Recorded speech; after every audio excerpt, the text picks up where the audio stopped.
Hey, Prime members, you can listen to Crime and Sports early and ad-free on Amazon Music. Download the app today. In the depths of an Atlanta forest, a clash between activists and authorities ends in tragedy. I'm Matthew Scher, and on my new podcast, We Came to the Forest, we expose the hidden truths behind a shootout that left one activist dead and countless lives forever changed. Binge all episodes of We Came to the Forest ad-free on Wondery Plus.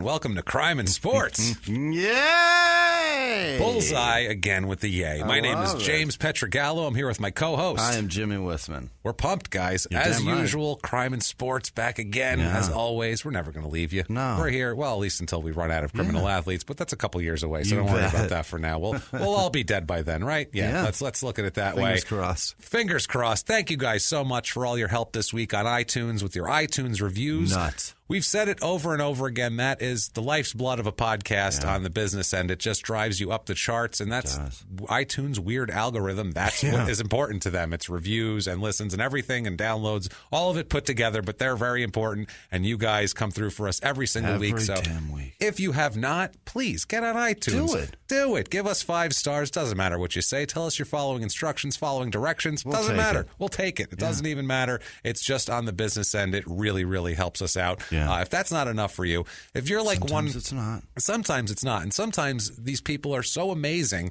that ridiculous. They have to be even nicer to us, and they have to try to help us out. And they do that by going to patreon.com/crimeinsports, where they can make a donation on there. Or sometimes people go to PayPal. They do. And they make one-time donations using our email address, crimeinsports@gmail.com. And those people they're our rock stars. Yeah. We call them the producers of the show. We do. At the end of the show, we say, here's our producers. Here's our credits list. Yeah. That's exactly what it is. So if you guys want to do that, no more two appreciative guys on the planet. It's true. And so we'd be very, very happy with that. But if You're not, putting gas in cars. That's right. And if not, don't worry about it. It's fine. No pressure. We're not dicks or anything like that. We're not telling you, hey, give us more money. It's fine. You want to throw us some money. We appreciate it, and we love you for it. If not, go fuck yourself. How's that? Have fun. Sit there and listen to a good podcast, because we have a doozy for you today. A real doozy. Yeah. But before we get to that, we have an exciting announcement. Yes. No details for you guys yet. Details next week. But Chicago. Yes. Chicago, Illinois. We are coming for you. Coming to your town. We're coming. We're going to be inside of you. Yeah. All over your face. Everywhere. We're coming to Beantown. That's not Beantown. That's not Beantown. We're coming to Chicago. We're coming to find your oil. We're going to get your oil. There's no oil. There's no oil in Chicago. No. We have been, we're going to be in Chicago on December 14th, where we are going to be doing a live Crime in Sports podcast, also a live Small Town Murder podcast, which is our other podcast you should be listening to. Same night in an awesome venue. They're going to be back-to-back shows, like 7 o'clock and 9 o'clock or whatever the times are. It's going to be awesome. We're going to announce venues and where you can get tickets for something so awesome like that next week. But get ready, get excited. Go see us at the Hollywood Improv at Saturday. That's this Saturday at 8 o'clock. We are with Dan Cummins, October 7th. Definitely. And get tickets fast, because it's almost sold out. Yeah, so go do that. Let's pack it with Crime and Sports fans and Time Suck fans, because Dan Cummins is terrific. Yeah, and, it's a good show. And he deserves a big audience, too. Definitely. So listen to Time Suck also. But never mind all of that stuff, guys. Never mind. We have... Forget that. Forget all of that. We have a crazy, crazy story. Yeah. A sport we've never covered. What? A sport we've never covered, and an athlete that's kind of unlike. Are we covering checkers? Did Bobby Fischer become a dick? Oh, we'll see. He played chess, Jimmy. If Bobby, imagine if he was that famous for playing checkers. Yeah, I probably should have bridged those two before I mentioned Bobby Fischer. I would love to see the documentary on that. Then Bobby did a double jump and was kinged. That would have been an amazing documentary. And after the game, when he was beaten, he's beaten that man as well. After his to a pulp. After the game when he was beaten by his 11-year-old cousin. Because it's checkers and anything can happen. Bashed him with a mini bat. No, this guy is like, it's very hard to explain him because he's not, we don't get many blue bloods in our, what? We don't get many blue blood athletes. Royals? We really, well, not even royal, but just, we don't get any kind of, just that blue blood, rich. Let's get into it. Let's just get into it with. Is this a Yale graduate? With Leonard Roscoe Tanner the Third. What? The Third. He's a junior's junior. He's a junior's junior. He's a double junior. Junior cubed. Watch the fuck out, boy. Junior cubed, baby. Wow, that is a serious junior right there. Leonard, we have never had the third, I don't think. We've had guys name their kids the third when they were the second. Right. Or we've had guys when they were the first. We've had a guy name his sons the third and the fourth. Right. That's not how that shit doesn't works make sense at all. So, but this, we've never had it come from a non-ridiculous place of that. Not just like these people, which are just a prominent family that needs to pass their name along. Yeah. These blue blood twats. Yeah. Oh, God. Jesus. I hate these people more than anybody we've covered so far. But he goes by Roscoe. He loses the Leonard. Oh, he tries to keep it simple. He drops the Leonard. He wants to associate with the simple folks. Leonard's his grandparents. That's why. Leonard's his dad and his grandfather. He's going to go by Roscoe because, he's a little cooler than that. So Roscoe Tanner the Heads Third. up, Leonard. Roscoe's not a cool name. It's not any cooler. I don't know if it was back then when he was born, way back on October 15th, 1951. It might have been cool then, but it's not cool now. Pick Leo, motherfucker. That's a cool name. He has a cool nickname later on. They call him the Rocket. That's a cool name. And not Owen Hart, this one. That's Owen Hart's nickname, too, was the Rocket. Ishmael was the coolest Rocket. Yeah, the Rocket there. It was Owen Hart before it was Rocket Ishmael, too. Yeah. Owen Hart had it first, man. That was late 80s. He was a Rocket. Ishmael still made it coolest. He did. He was made a most prominent. But yes, the Rocket. For like 2 Roscoe seasons, Tanner. And then it was over. How quick did he wash out? Yeah, they were like, hey, he lost like 0.2 of a second off his 40 times, so we don't care about him anymore. Who gives a fuck? Don't give a shit about him. You're not much of a Rocket anymore, sir. No, you're not. You are going to be a fourth receiver now. That's what you are. You're just a sad fourth receiver. He's from Chattanooga, Tennessee. Okay. He's a Tennessee fellow, and they're so rich that this is ridiculous. They're so rich that he's from Tennessee, grew up in Tennessee, and has no fucking Southern accent. Really? That's how rich he is. Wow. If you grew up in Chattanooga and you have zero detectable accent, you're wealthy, probably. He bought a non-regional diction. Yeah, he has diction lessons and everything else. His parents are very well-to-do. Leonard and Ann Tanner, very well-to-do. His grandparents, this is how well-to-do they were. Yeah. His grandfather obviously was named Leonard. His grandmother's name, Lady Emily. Oh, she got a lady. She had lady in her name. So they're rich as shit. Yeah. Leonard's father, Leonard II, is a lawyer. Okay. He's a big-time lawyer, very, very prominent lawyer, very powerful, very wealthy kind of guy. He played tennis at the University of Chattanooga. Oh, shit. And he passes his love of tennis on to Roscoe. All right. Okay. Now, Leonard II, his dad here. He originally he had a law firm that he established, which was Tanner, Thrasher, and Morgan. And then he made another law firm, Tanner and John. And then in 1980... I just figured out what white people are doing. They are taking last names of prominent people and giving their children those first names. Because those that you just mentioned, Morgan, Thrasher, and Tanner, those are all white people first names. Those are kids at soccer practice. Absolutely. That's exactly who they are. That's what they've been doing forever. Braxton and Hicks. And Hunter and this one. It's all the same shit. It's all last names, and they're making them first names. They get Jackson. Super white last names, and they're like, we can make them even whiter first names. Yes. If he's Tanner Hunter, holy shit. He's the whitest man available.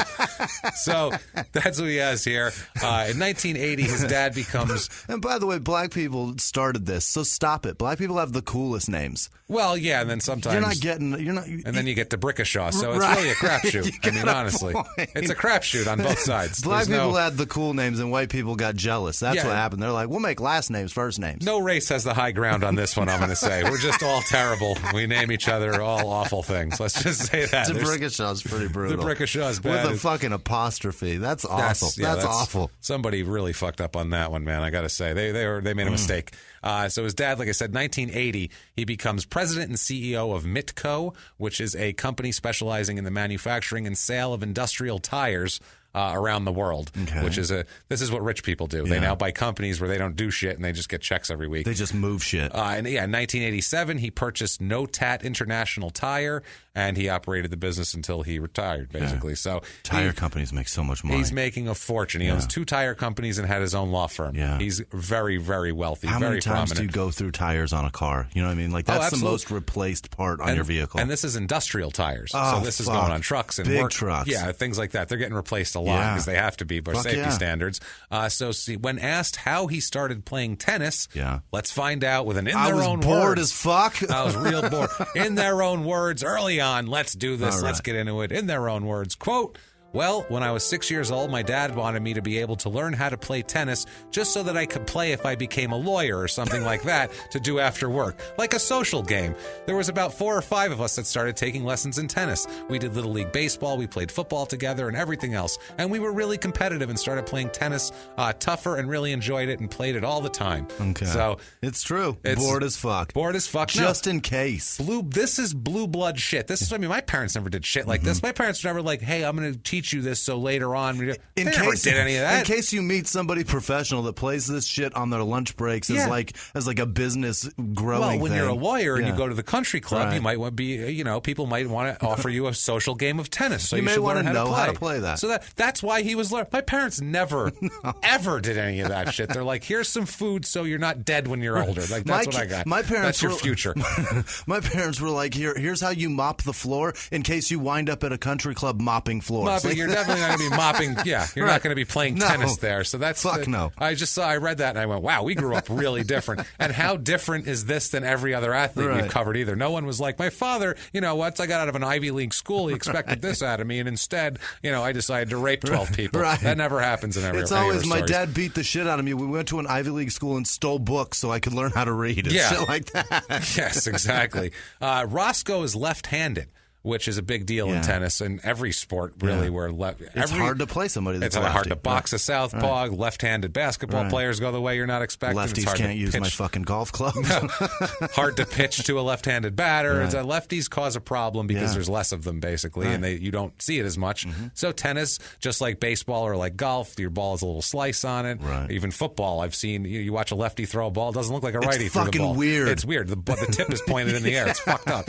There's some weird physics thing that they can't. I saw a thing with Steve Young once where he was saying how a lefty throws, and he said, you don't throw normal. He goes, I know how a righty throws. I've looked at the motion. He goes, you flip it as a lefty. That's how you do. You have to flip it. It's a weird. I'm like, why? It's the same thing. But when they throw as a lefty, something's off. Like you see it happen, you're just like, nope, that's not right. Which is great for baseball because it puts weird spin on shit. But basically every other sport, not except for tennis, it's not bad. Now, if we know anything about tennis, Jimmy? What do you know about tennis? I know how to score it, and I know how to play it. Okay. However, I don't give a fuck about it. No, I don't give two shits about tennis whatsoever. I know who Roger Federer is. Yes, just because he's Andy Roddick, because they fuck famous girls. And I know from being a kid in the 80s who just had ESPN on 24 hours a day, I know Agassi and Bjorn Borg and Yvonne Lendl and Pete Sampras and John McEnroe and Jimmy Connors and all those guys. I know those names. You know all those from the 80s. And I That's know about it. fucking Anna Kournikova because she's hot as shit. And Monica Seles because she gets stabbed while she plays and screams. Who was the chick with the big nose?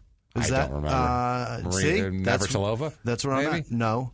No? I can't remember her name. Who cares? It might be Seles. It might be Seles. If you don't know tennis, we're not going to talk. This isn't going to be like cricket where we try to figure it out for 20 minutes because I think everyone around the world has seen tennis. Cricket's one of those things in the U.S. where people are like, I don't know what the fuck they're doing. So we had to explain it. And it's kind of like tennis is pretty easy to figure out. It's kind of like basketball. It's like, okay, they run it down there, they get it in the hoop, they get 2 points. This is like if you get it past the guy, you get, okay, I get it. It's that sort of thing. Here's how fucking important this big nose is in tennis. When I write big nose 10, it fills it in. Tennis player. Tennis, just a quick overview of tennis here. It's games and sets and matches, as you've heard, like a old cliche, game, set, match. That's where it fucking comes from. I'll give you the definition of a game, and then you can figure it out from there. And then we're going to move on to shit that happened to this guy. All right. A game consists of a sequence of points played with the same player serving. So that's it. If you have serve, that's the only way you can score. Right. You can't score unless you have serve. Exactly. Right. It's very, very easy to figure out. But you score weird amounts of points, too. It's fucking weird strange. Amounts of points, yeah. It's super strange. It'll be like, because it'll be 15 love, 30, 40 it goes to. You get 15 points for the first one, 15 points for the second one. Then you only get 10? What? It's if at least 3 points have been scored by each player, making the player's scores equal at 40 apiece, the score isn't 40-40, but rather deuce. Right. Because they both have the same thing. You have to win by 2. Yeah. If at least 3 points have been scored by each side and a player has one more point than his opponent, then the game is advantage because you're trying to win, basically. You have to win by 2. It's pretty simple. Steffi Graf. That's our nose. There you go. Steffi Graf. That was like Martina Hingis. She's got a great body, but she's got a hell of a nose. Holy hell, does that's she a classy way to look at it, Jimmy. It's not bad. Now, no, it sounds terrible. I saw a picture of him from 1963 when he was 12, and he's just this little blonde kid, and it's a photo featured in a promotional brochure for the National 12 and Under Championships held at his home club, they call it, in Chattanooga, his home country club in Chattanooga. So embarrassing. Yeah, there's a guy, Dick Stockton. Have you heard of him? Yes, the announcer. Yeah, Dick Stockton. He played tennis. I played juniors with Tanner. He was a tennis player? 2 years earlier, and stayed at his home for the event and everything. So he knows Dick Stockton, and we'll get some great fucking commentator. We're going to get some thoughts on Tanner from Dick Stockton later.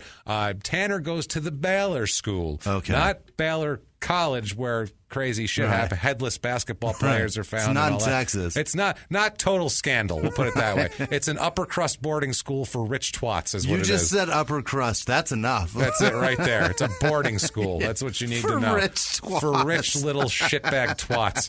I fucking hate these people. They give their fucking kids everything. They set them up, even if they don't say, "Oh, I'm going to give you a shitload of money." It doesn't matter because you have all your dad's fucking connections. You have everything. It's fucking. It's like people in showbiz. It's like, hey, I didn't help my kid at all. You don't think it fucking helped him that everyone knew that's your goddamn kid? You fucking asshole. Crystalia? Did I say that? I didn't say that, did I? Okay, moving on. So the Baylor School is founded in 1893 by John Roy Baylor. As you would imagine, he's a University of Virginia graduate. He established it as a college preparatory school for, quote, the young men of the city, which nowadays sounds like homeless gay people wandering around. That's what that sounds like. Like 16-year-old gay kids that got kicked out of their house, and they're young men of the city now, and we have to care for them or some shit. But apparently back then they went here. So it's obviously private school, outskirts of Chattanooga. It has a 690-acre campus. Enrolls students from 6th to 12th grade. So much land. Including boarding students from grades 9 to 12. So you can send your kid just outside of town to stay there and get the fuck away from you. Because rich people, it's the other thing, they don't want anything to do with their kids. No, they want to talk to their fucking kids. They want them to be successful so they can brag about it to their friends, but they don't want to actually interact with them. They don't do the work. That's a fucking pain in the ass at that point. They hire people from other countries for that shit. What are we talking busy about? Moving tires. I don't have time to talk to fucking Colombian Junior. I don't have time to talk to the third over here.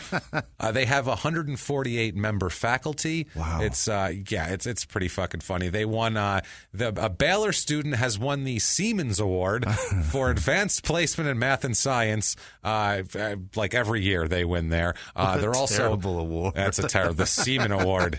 Oh, give me that Seaman Award for advanced placement. They have that at the AVNs too. They have the same award there. That's sad. Prep school or the porn awards, one of the two. They're an athletic powerhouse too. They're the best high school sports program in Tennessee. Of what? And everything. Really? They are top 25 nationwide high school sports program according to Sports Illustrated. Wow. So they're that prominent. It's incredible. They've won in 21 in the past. This article was a few years ago, but from this 21-year period they're talking about, they won 157 state championships. Wow. 16 consecutive championships in women's golf, which is... Can you imagine the amount of sad children that come out of this shit? Oh, they're so sad.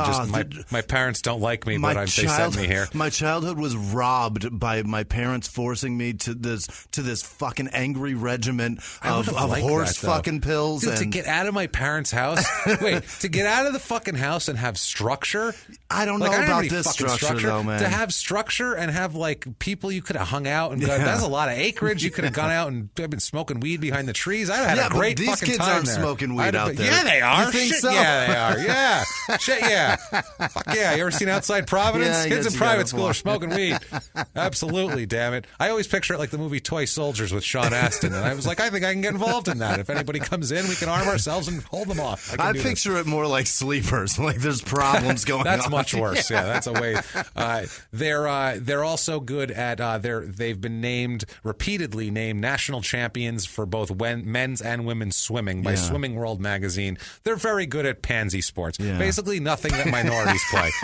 Like, they're like, what sport don't minorities play? Right. We're going to be good at that. What ones can't they afford? Those are the ones we'll do. Otherwise, we're all half inbred. Like, our hamstrings are too short. Like, we can't jump or anything like that. But you fucking throw us in a pool, and our little weird inbred webbed fingers will pull us through that shit, no problem. Like, we'll do that.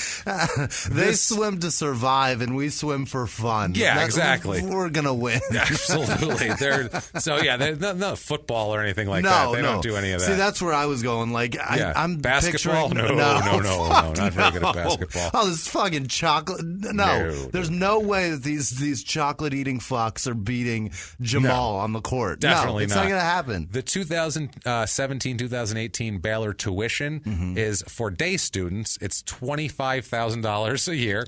What? And it's $50,000 for boarding students. For high school. Holy and $54,000 for international boarding students if you want to come in from the outside. They also offer need-based financial aid, which I'm sure they give out generously. Yeah, I'm sure. Very sarcastic. Alumni from this high school include a bunch of lawyers and upper crust people you've never heard of and just prominent business people. Twats, basically. And Hugh Beaumont, the dad on Leave It to Beaver. He also went here. Yeah. Wow. Hugh Beaumont went here with his pipe and everything. So Roscoe, though, begins playing on the varsity tennis team in the 8th grade. By the time he's a junior and senior, he's captain of the team. He receives the Senior Tennis Award, also an honor roll student. The Golden Racket. The Golden Racket. Also an honor roll student, a member of the Gary Rifles and the Bradford Guard and the French Club and the Business Club, and was on the staff of the Baylor Notes. So, he has a friend whose first name is Bradford, too. Yeah, he's got a friend named Bradford. And he probably jammed a tennis racket up that kid's ass. Oh, I'm sure there was massive hazing in this. The hazing has to be insane. Oh, God, you get rich white kids together in a room, they're going to stick things up each other's asses. That's what's going to happen. I'm sorry. White kids enjoy a little bit of ass torture. Every dorm should have one. What did I just say? Every dorm should have one black kid in there. You're sticking that shit up my ass, motherfucker. Get away from me. Motherfuckers are crazy. Yeah, get the fuck away from me. Stupid. So I hope they're doing that. Let's find out. Dick Stockton has some shit to say about Roscoe. Right. Dick Stockton says, quote, he was the all-American boy.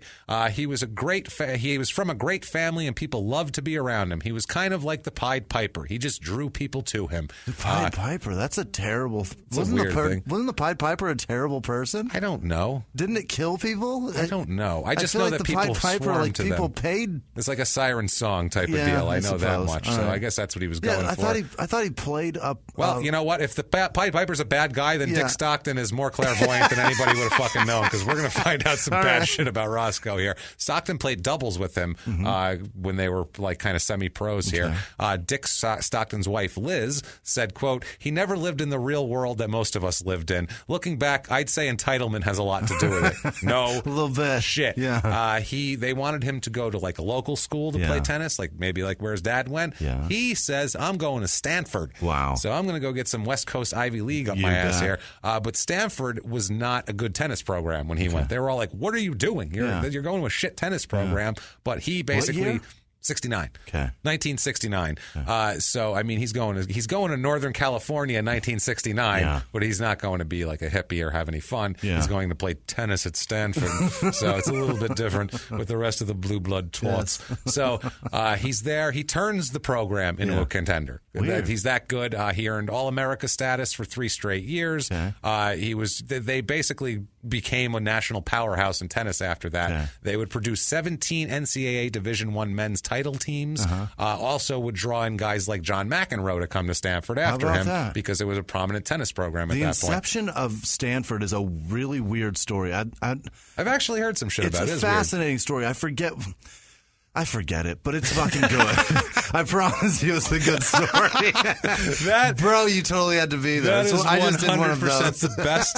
That is good podcasting right there, Jimmy. That's good. That's what I would call good podcast. I have a story. I don't remember it. It's good, I swear. Amazing. That is But awesome. their fucking mascot is a tree. That's the worst part about that school. Like, why? Yeah. That's your mascot, a fucking tree, and it's a redwood. Like, that's their... That is it, yeah. Fuck you and your tree. Stanford's a nice place, though. It's a fascinating story, I promise. I'd like my daughter to go there. Yeah. One of these days. Yeah. That'd be good.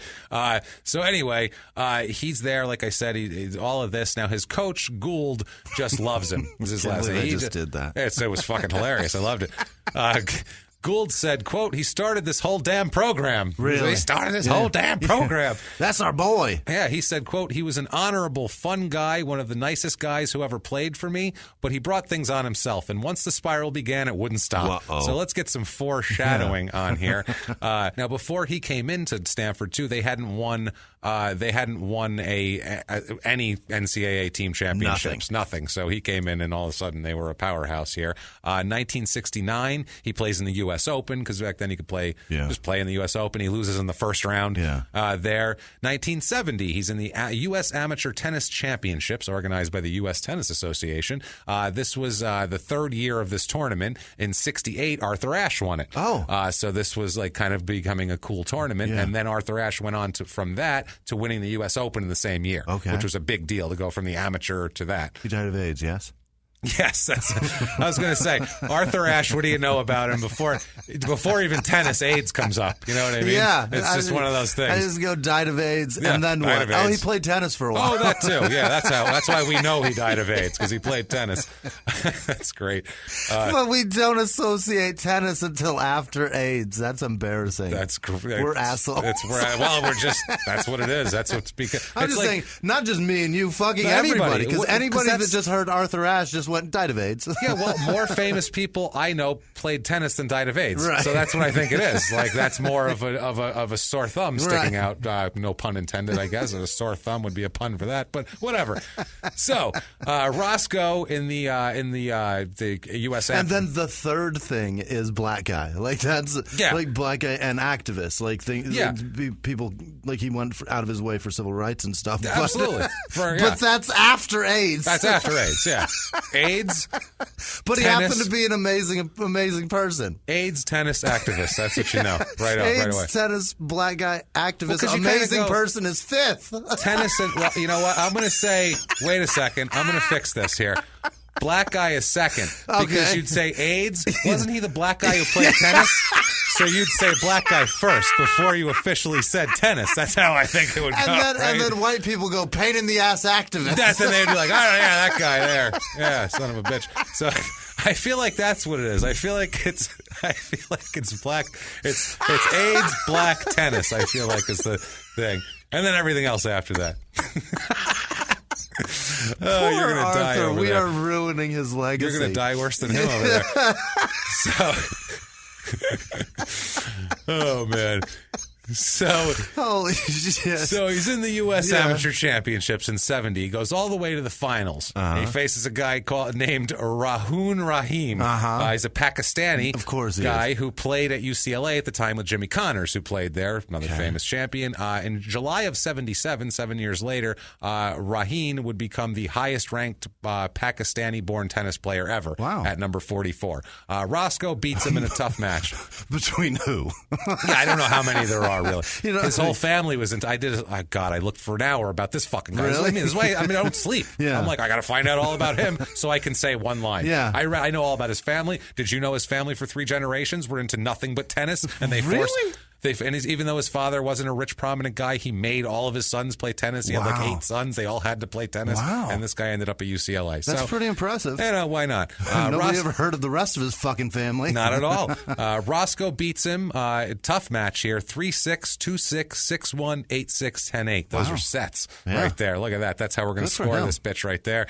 He plays in the U.S. Open that year, loses in the second round. So first year, first round, second year, second round. It's pretty incredible to be 19, 20 years old and playing in the U.S. Open. Yeah, I would That's say. incredible. Ballsy. Shit, Arthur Ashe won it. Yeah. So 1971, he's a runner-up in 2 doubles tournaments, one in Cincinnati, one in Columbus. Ohio, by the way, so much tennis being played in Ohio in the 70s and 80s. Holy shit. Half the shit is in Ohio for some reason. Amazing. Columbus, Cincinnati, all over the place.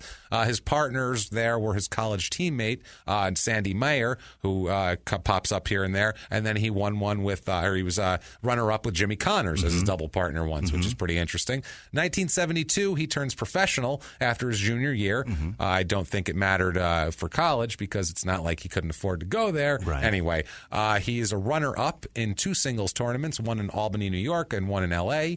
He loses to Jimmy Connors and Stan Smith. So pretty damn good. Yeah, he's going to run into Stan Smith a lot. And Stan Smith, not the dad on South Park, the guy with the Adidas, the guy with the old school Adidas. It's his and Rod Laver are the two. Those Lavers are so badass. Yeah, though. those are the two there. I love them. One of these is on a hard surface. One of them is on carpet. I guess they used to play on carpet. Apparently so. Apparently they said his game really. That's indoors, right? Carpet. I'm pretty sure. Yeah, because they have tennis facilities you don't where play they have a outdoor whole bunch. on tennis. They have. Well, they have. I mean, well, they have outdoor. I'm saying outdoor carpet tennis. I always think the clay looked crazy. I'm like, they're playing on clay, and you see them just slide. Sliding. They plant their foot and slide. Yeah. Like, what are they doing out there? This is crazy. Tear a fucking Achilles. It looks insane. I remember like the French Open highlights when I was a kid. I'm like, what the fuck are they doing? It looks so dirty and gross. Yeah, it looks terrible. Anyway, they say his game translated well to the professional level. It's kind of like, in basketball, sometimes their game doesn't translate from college to the pros. His does. That happens. Yeah. This year, he's a 20-year-old junior, and he reaches the quarterfinals of the U.S. Open. He's a lefty, and that serve, boy, is nasty. Yeah. He has we'll get into how nasty it is, but it is amazing, his serve. By the way, when they don't translate from college to pro, nothing is more funnier when it happens in football. Nothing's more fun. Quarterback, to be specific. Yeah, that's the most fun. Like, that guy looks like he doesn't know what he's doing. Dick Face from Florida. What was his name? The fucking religious guy that plays Tim baseball. Tebow. Tim Tebow, first of all. Manziel, and then now Manziel. Well, I can't get enough of that. There's 5 every year. Of course. Every year. But the biggest ones are the most fucking fun to watch them flop. Here. Yeah. There's a guy named Steve Flink, who is a terrible name. He's a senior correspondent for Tennis Week. He said that about Roscoe. He says, quote, "At the time, it was the biggest serve in the game. He had a very low toss. He almost caught it on the way up. He was a good volleyer, but never had great ground strokes. Still a very solid player." Okay. That's his professional analysis of him. He plays that year in Wimbledon also for the first year and loses in the 3rd round, but at least he made it a little bit. It's in England. That's in England. That's an English tournament. Yes, it is. He plays in the U.S. Open that year, loses in the quarterfinal, so he's stepping his way up there. 1973, he meets a woman. He meets his later-to-be his wife named Nancy. They meet at Stanford, and he would constantly cheat on her. Absolutely constantly cheat on this poor woman. Of course. For a while until she gets sick of it. Then he finds someone else to constantly cheat on. Patterns this guy has in his life. Yeah. He graduates college in 1973 with a political science degree. Good for him. He's the runner-up in a singles tournament in Milan on carpet. So Lovey's going to Milan. Look at that, Thurston. Lovey, you bet. Thurston Howell III over here. He's going to Milan. Wonderful. He loses in the 3rd round of the U.S. Open and wins a doubles tournament in Denver with Arthur Ashe. Really? So, yeah, look at that. He played with Arthur Ashe. Multiple times. That's awesome. Over the 70s, tons of times. They both went to Stanford. Sounds like they didn't go to Stanford. He went to UCLA. Sounds like the wrong guy got AIDS. Yeah, I would prefer this guy got AIDS. We'll put it that way. Raymond Moore, who's his former doubles partner, he said, quote, "He was a clean-cut, good-looking, all-American kid. He could charm the pants off of people." So that sounds like he did that a few times. That's what he's doing. He's charming the pants off everybody. God, wait till you hear what he gets into. Jesus, he's such a fucking idiot. I swear to God. This episode was one where I'm just shaking my head the whole time going, you have every opportunity in the... Because sometimes we get these guys where you're like, we know their upbringing. Yeah. And we're like, well, fuck yeah, he never had a chance. Right. Like, it sucks. I feel bad for him, but hey, you can't be a dick to everybody. Yeah. This guy, you're like... You had to work hard to fuck up. Like you had to work to the point where not even your family connections, nothing. I mean, you know how far out on the ledge you have to fucking go? Burn all those bridges. Fall off? Yeah. Oh my God. 74, he loses a singles tournament to Rod Laver. Okay. He's in Palm Desert. He's the runner-up there. Wins a singles tournament in Denver versus Arthur Ashe in straight sets, too. 6-2, 6-4. Yeah. He's runner-up in 2 more tournaments that year, one in Columbus and one in Maui. Okay. Very different environments there. He wins a singles tourney in Christchurch, New Zealand. Wow. 6-4, 6-2.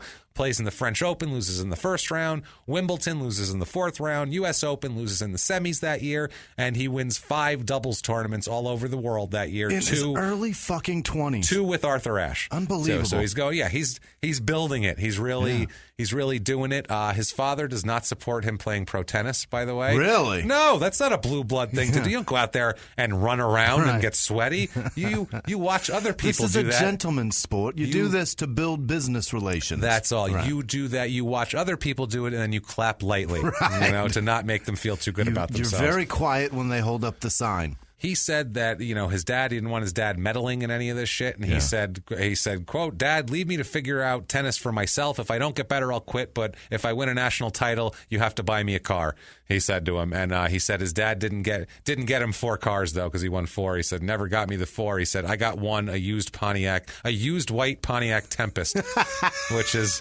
I believe, the car that the real murderers used in My Cousin Vinny. Just a Pontiac Tempest. I think it was a metallic mint green Pontiac Tempest, if I'm not mistaken. Behind the closed doors of government offices and military compounds, there are hidden stories and buried secrets from the darkest corners of history. From covert experiments pushing the boundaries of science to operations so secretive they were barely whispered about. Each week, on Redacted, Declassified Mysteries, we pull back the curtain on these hidden histories. 100% true and verifiable stories that expose the shadowy underbelly of power. Consider Operation Paperclip, where former Nazi scientists were brought to America after World War II, not as prisoners, but as assets to advance U.S. intelligence during the Cold War. These aren't just old conspiracy theories. They're thoroughly investigated accounts that reveal the uncomfortable truths still shaping our world today. The stories are real. The secrets are shocking. Follow Redacted, Declassified Mysteries on the Wondery app or wherever you get your podcasts. You can listen to Redacted early and ad-free right now on Wondery Plus. Everyone out there should listen to Small Town Murder. You really should, mainly because you never know who's next door. And that's the point of this show, really. You never know who is next door. You never know what's going to happen on Small Town Murder. That's what makes it so wonderful. The only thing you do know is that people are going to die, and we're probably going to make jokes about it. That's it. That's all we can promise you. We dig into these towns. We see what makes them tick, from local legends to scandals they may have had. And, of course, the biggest scandals of all, horrible murders that take place there.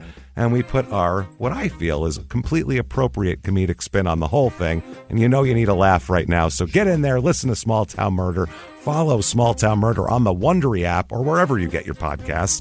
You can listen to Small Town Murder early and ad-free right now on Wondery Plus. And now back to the show. 1975, he's runner-up in 4 singles tournaments, including one in L.A. that Arthur Ashe won. He lost to him. Wins 2 tournaments, one on hard, one on carpet in Vegas and New York. Plays in the French Open, loses in the 3rd round, loses in the semifinals in Wimbledon, loses in the 3rd round at the U.S. Open, and wins a doubles tournament in Nottingham. Very nice. Very nice place to win a doubles tourney, love. Yeah, it's wonderful there. 1976, he's tennising it up, baby. Yeah. And we're going to get to so much crime here. I can't wait. My goodness. So much fuckery. God, I can't wait. The nickery here is thick like I want tennis to go away fast. It's I like really cold do. butter. Oh, I'm buzzing through the tennis. The tennis is such a small part of the story. It's not even funny here. 76, he is runner-up in 4 singles tournaments that year. 2 of them to Jimmy Connors. So you get beat by Connors, whatever.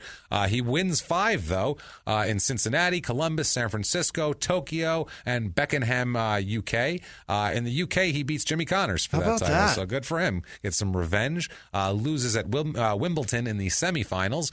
Loses in the 4th round at the U.S. Open, and he wins 5 doubles tournaments. Wow. A couple of them with Dick Stockton. Look at this. So look at him. He's doing well. he starts getting endorsements at this point. Sergio Tacchini Sportswear. That sounds like such a 70s company. Yeah. Sounds like they have zippers all over them or some goofy shit like that. PDP Rackets, which they make his model racket, which you can still get, which is pretty fucking cool. Well, you get an old version, but you can get it. Like the Rod Laver shoes. Yeah, and Pony shoes. Ponies. Ponies? Ponies. The worst shoe. Just under Ruse, which are the shoes with zippers all over. The most horrible shoe ever. Pony. It's so funny. In footage I've seen to him, he's fucking rocking those white high-top ponies like nobody's business. But so he's got endorsements. I mean, Jesus Christ, man. He's killing it right now. He's a top of the world right here. This is good shit, and this isn't even grace by any means. Really? Dick Stockton said, quote, "That was a ton of money in those days. He had it all going for him, but he was always a little suspicious with that smile on his face.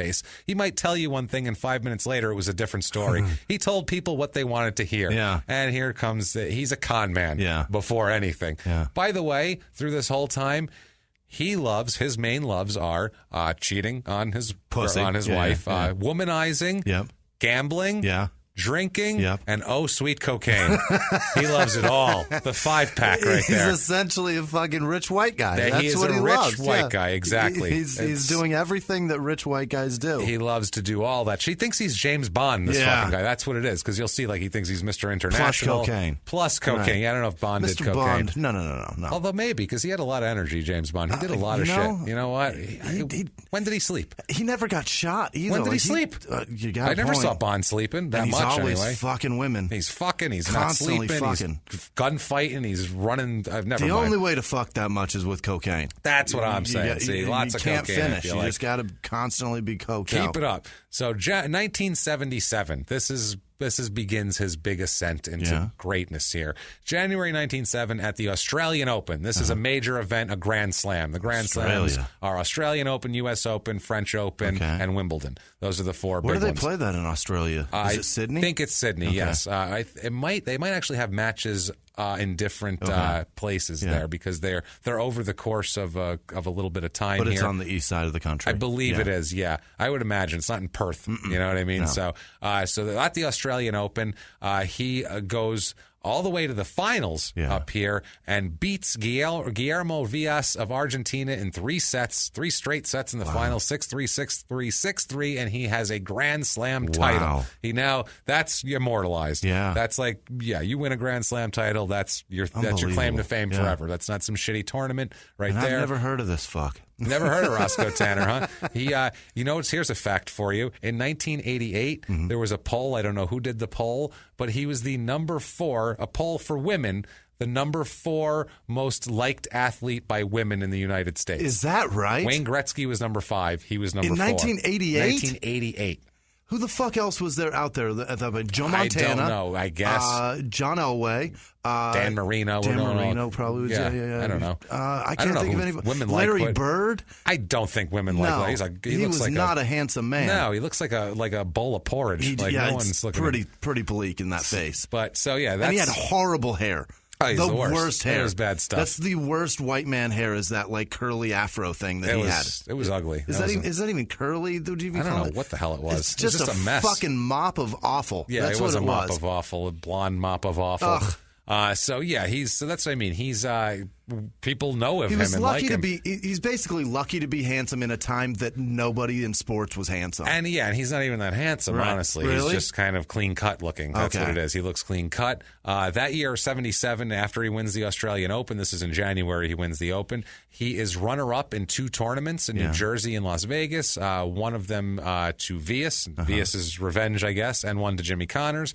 He wins a singles tournament in Sydney and loses in Wimbledon in the first round, which not expected after the guy just won the Australian Open. August 23rd, 1977, he is ranked number 14 for doubles in the entire world. How about that? That's his highest career doubles ranking.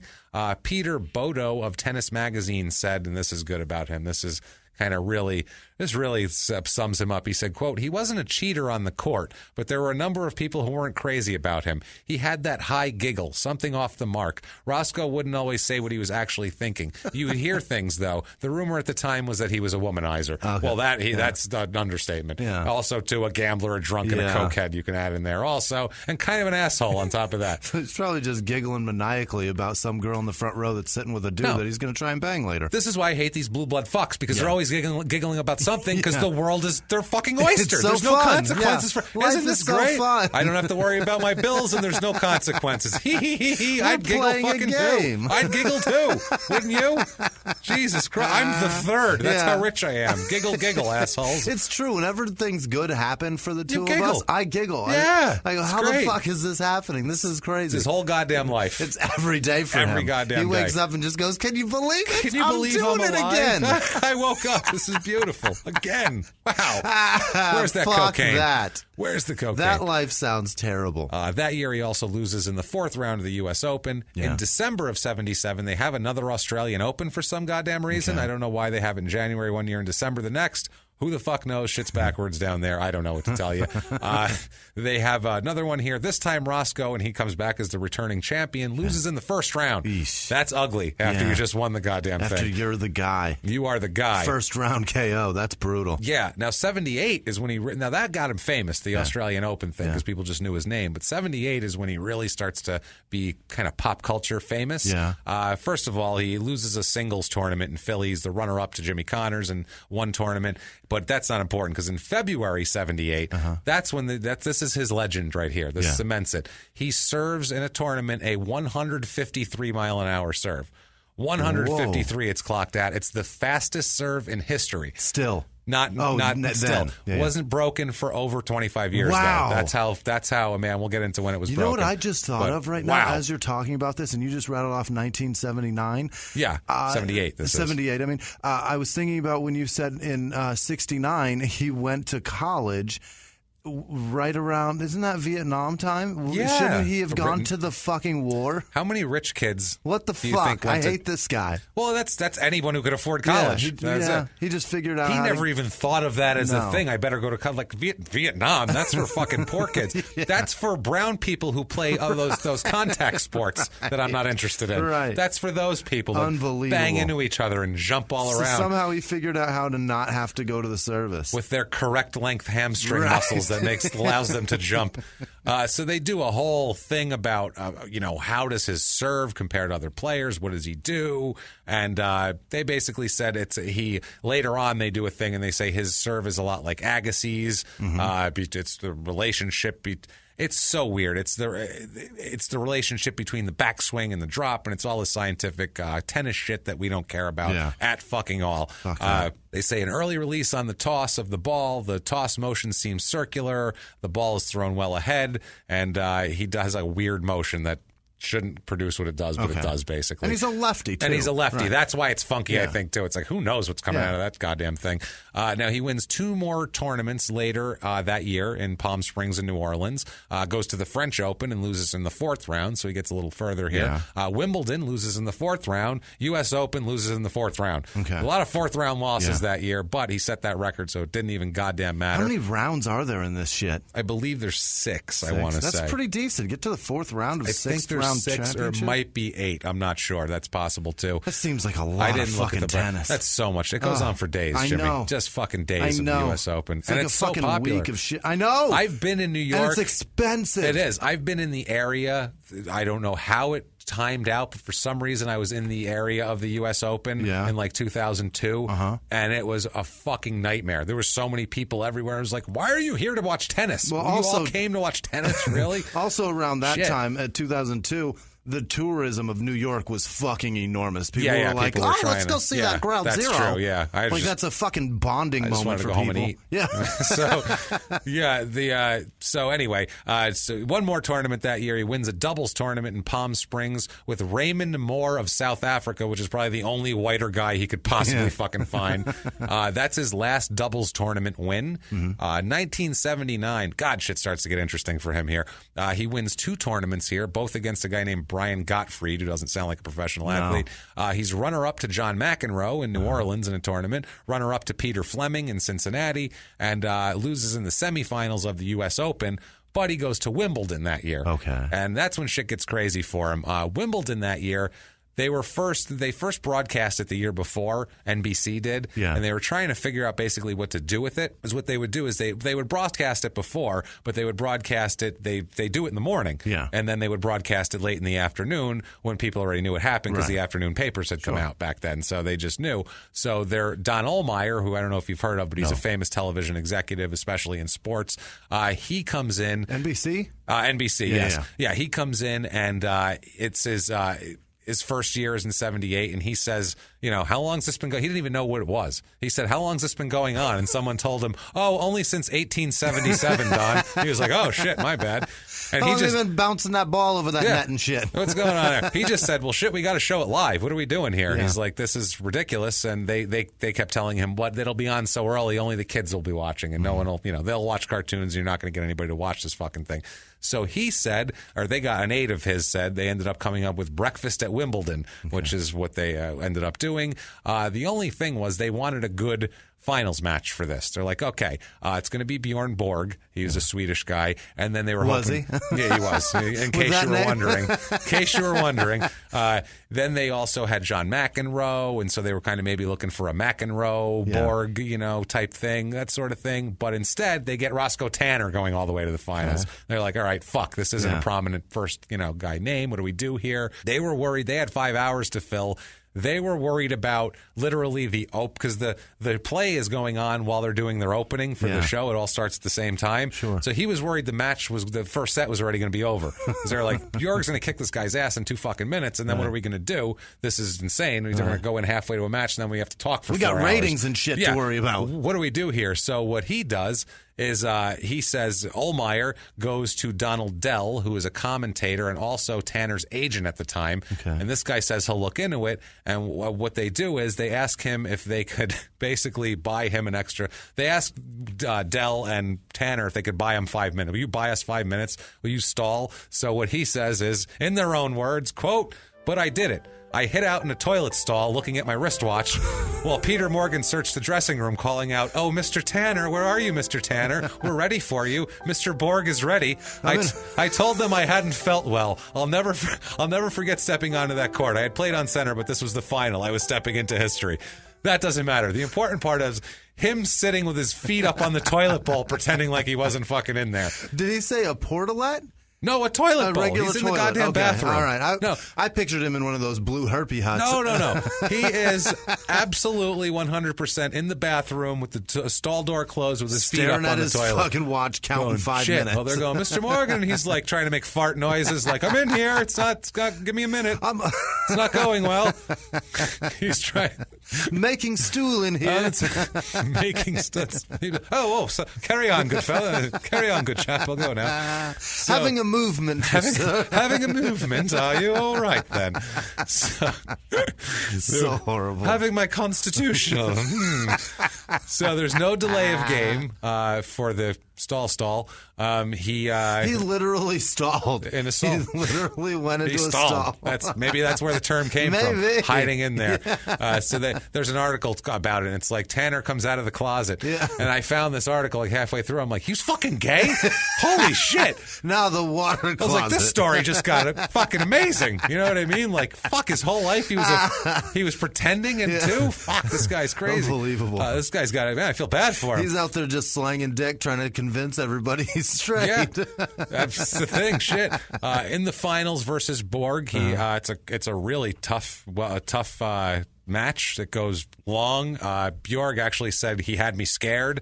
And Tanner said, quote, "My big chance came in the 5th. I had 2 break points. None of this makes sense.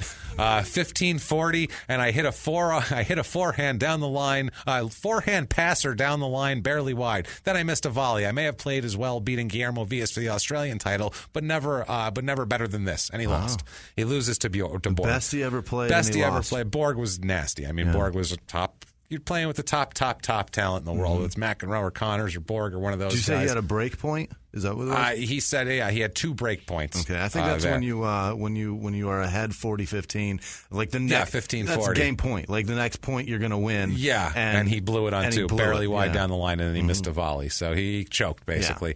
Yeah. He returns to the U.S. a well-known son of a bitch. That's awesome. He's a huge celebrity because Wimbledon was a big hit. And Donald Dell, his agent, said, "quote We did more deals for Roscoe than a lot of guys who won bigger. Everyone wanted him. That was it. And this is when more rackets and clothing and endorsements and all this shit. He did TV commercials. What? He was on a fucking Ivory soap commercial where he was talking about how that's how white he is. That's how white he is. He's the third. He went to boarding school, and he literally was standing next to a bar of Ivory soap going, whiter than me. Amazing, huh? Wow, 99.44% pure, motherfucker. How can it get whiter? Wow, unbelievable. It's white soap named after the color fucking white. No shit. He judged a Miss USA contest. Yeah. He was a judge there, so... And then fucked a few of them, I'm sure. Not bad, I'm sure it was. Yeah. July 7th, 1977, there's a fluff piece on how now his dad believes in him. Now his dad's on his side. His dad said, quote, "It's difficult to express what this means to Mrs. Tanner and me because it's the culmination of efforts and desire that extends over a period approaching 20 years. In the early years, I never had any idea Roscoe would excel at a world level. I simply wanted him to be a good enough player to be known in the community and the South because I thought it would be a good thing for him as a lawyer to be known for something other than law." What a brilliant man. He's so brilliant that at the beginning of that quote, he calls his wife Mrs. Tanner. Mrs. Tanner first, and then he has the proper usage of Mrs. Tanner and me. Yeah. So that's not a Mrs. Tanner and I moment. And he fucking knew it. He knows his grammar. He went to the Baylor School. That is incredible. He said, quote, "I wanted him to practice law with me, and I thought he would until he started to make his move internationally during his 3rd year at Stanford." Yeah. That's why he was saying before, like, quit this shit out. Go to law school and come fucking work at the office. Come hang with Dad. Yeah, and I approve. Come with me. Yeah, and come then with he was me. like, no, I choose tennis over you. He did it. July 27th, 1979. Roscoe appears on the goddamn Tonight Show with Johnny Carson. What? The pinnacle of he American... got on Johnny Carson? The pinnacle of being accepted in America as a celebrity if you're on Johnny Carson. And he was guest number 1 on Johnny Carson. He was the first guy out on the chair, which is the most famous at the time. That's amazing. And other guests on the show that night were Patty D'Arbanville, who's a TV actress. She's actually been in probably every show ever. I looked at her thing. She was like, had a part in The Sopranos and a part on all the, Law and Order and this and that. She's been in, you've seen this woman 1,000 times probably. And you don't even know it. And Richard fucking Pryor was on that show. Fucking Richard Pryor came out second. He came out second. I would pay anything to watch a conversation between Roscoe and Richard Pryor. I would fucking pay to that.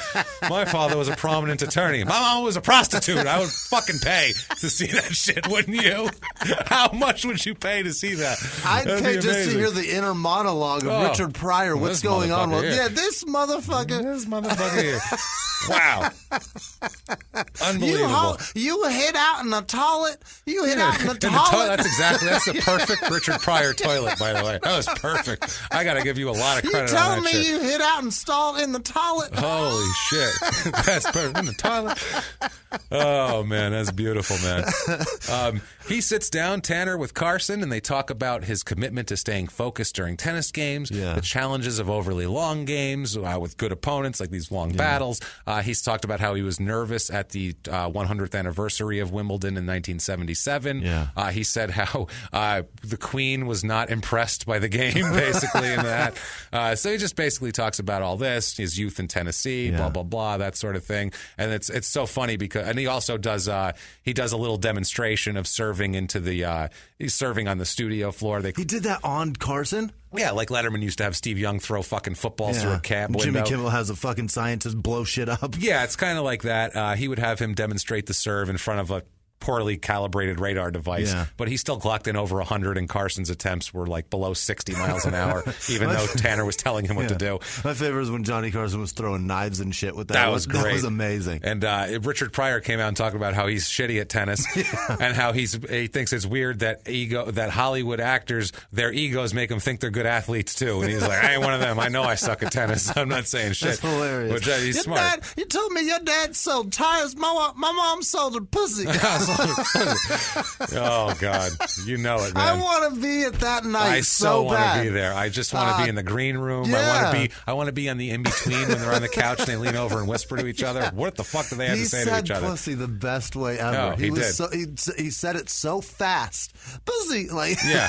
he took the U out and just made PSSY. It was an innovator. He really was. Fucking amazing, man. July 30th, 1979. This is a few days later. He is ranked number 4 in the world. Wow. In the whole fucking world. Everybody. Number 4, highest career ranking. Let's say it now. Grace. This is Grace, everybody. The Tonight Show, high ranking. Yeah. Holy shit. Hanging with Pryor. Pryor. Not even as an equal, as a better than. Yeah, you come out after me. Yeah, that's what. You're my second fiddle, Mr. Pryor. That's right. Take that. So early 80s here. I don't know exactly what this year was because I tried so hard, but I couldn't. But I found this video. Was this the year that Pryor was in The Toy? Was he promoting that, I think that's 81. Okay, and what year were we in? At 79? This is 79. Okay. Yeah. He was Silver Streak maybe at that time. One of those. I just wish it was The Toy because he was basically going as the toy to be this fuck's son. Yeah, Jackie Gleason played his dad. Basically, he was Leonard II. That was Jackie Gleason. How awesome is it? The fucking ending of that kid that was in that movie's life, because that kid is a porn star. Oh yeah. He was in a shitload. He wasn't just in that. He was in a ton in the mid 80s. And then started just fucking filming his cock. That's hysterical. I love it. Yeah, he should have definitely done that here. So. Early 1980s, this TV show. I couldn't find shit about it, but it's a 2-minute long clip. Yeah. I don't know where the fuck it aired. I don't know who the guy hosting it was, but he looked like a pedophile. It was crazy. It was a TV show about how Roscoe has the fastest serve in the world. They put him in a lab-type environment. First, they sit him down on, like, the tennis court, and he's in his white shorts, his pony sneakers. Fucking balls and they ask him just some general tennis questions, and yes, well, my father, and blah, blah, blah. And then they bring him in a lab, and it's like a total, 1981-looking lab. This shit looks like people have way better technology, in their living rooms now than they had in this top, high-tech lab. That whole lab is a giant computer, and that computer fits in your cell phone. That's my phone today. now, yeah.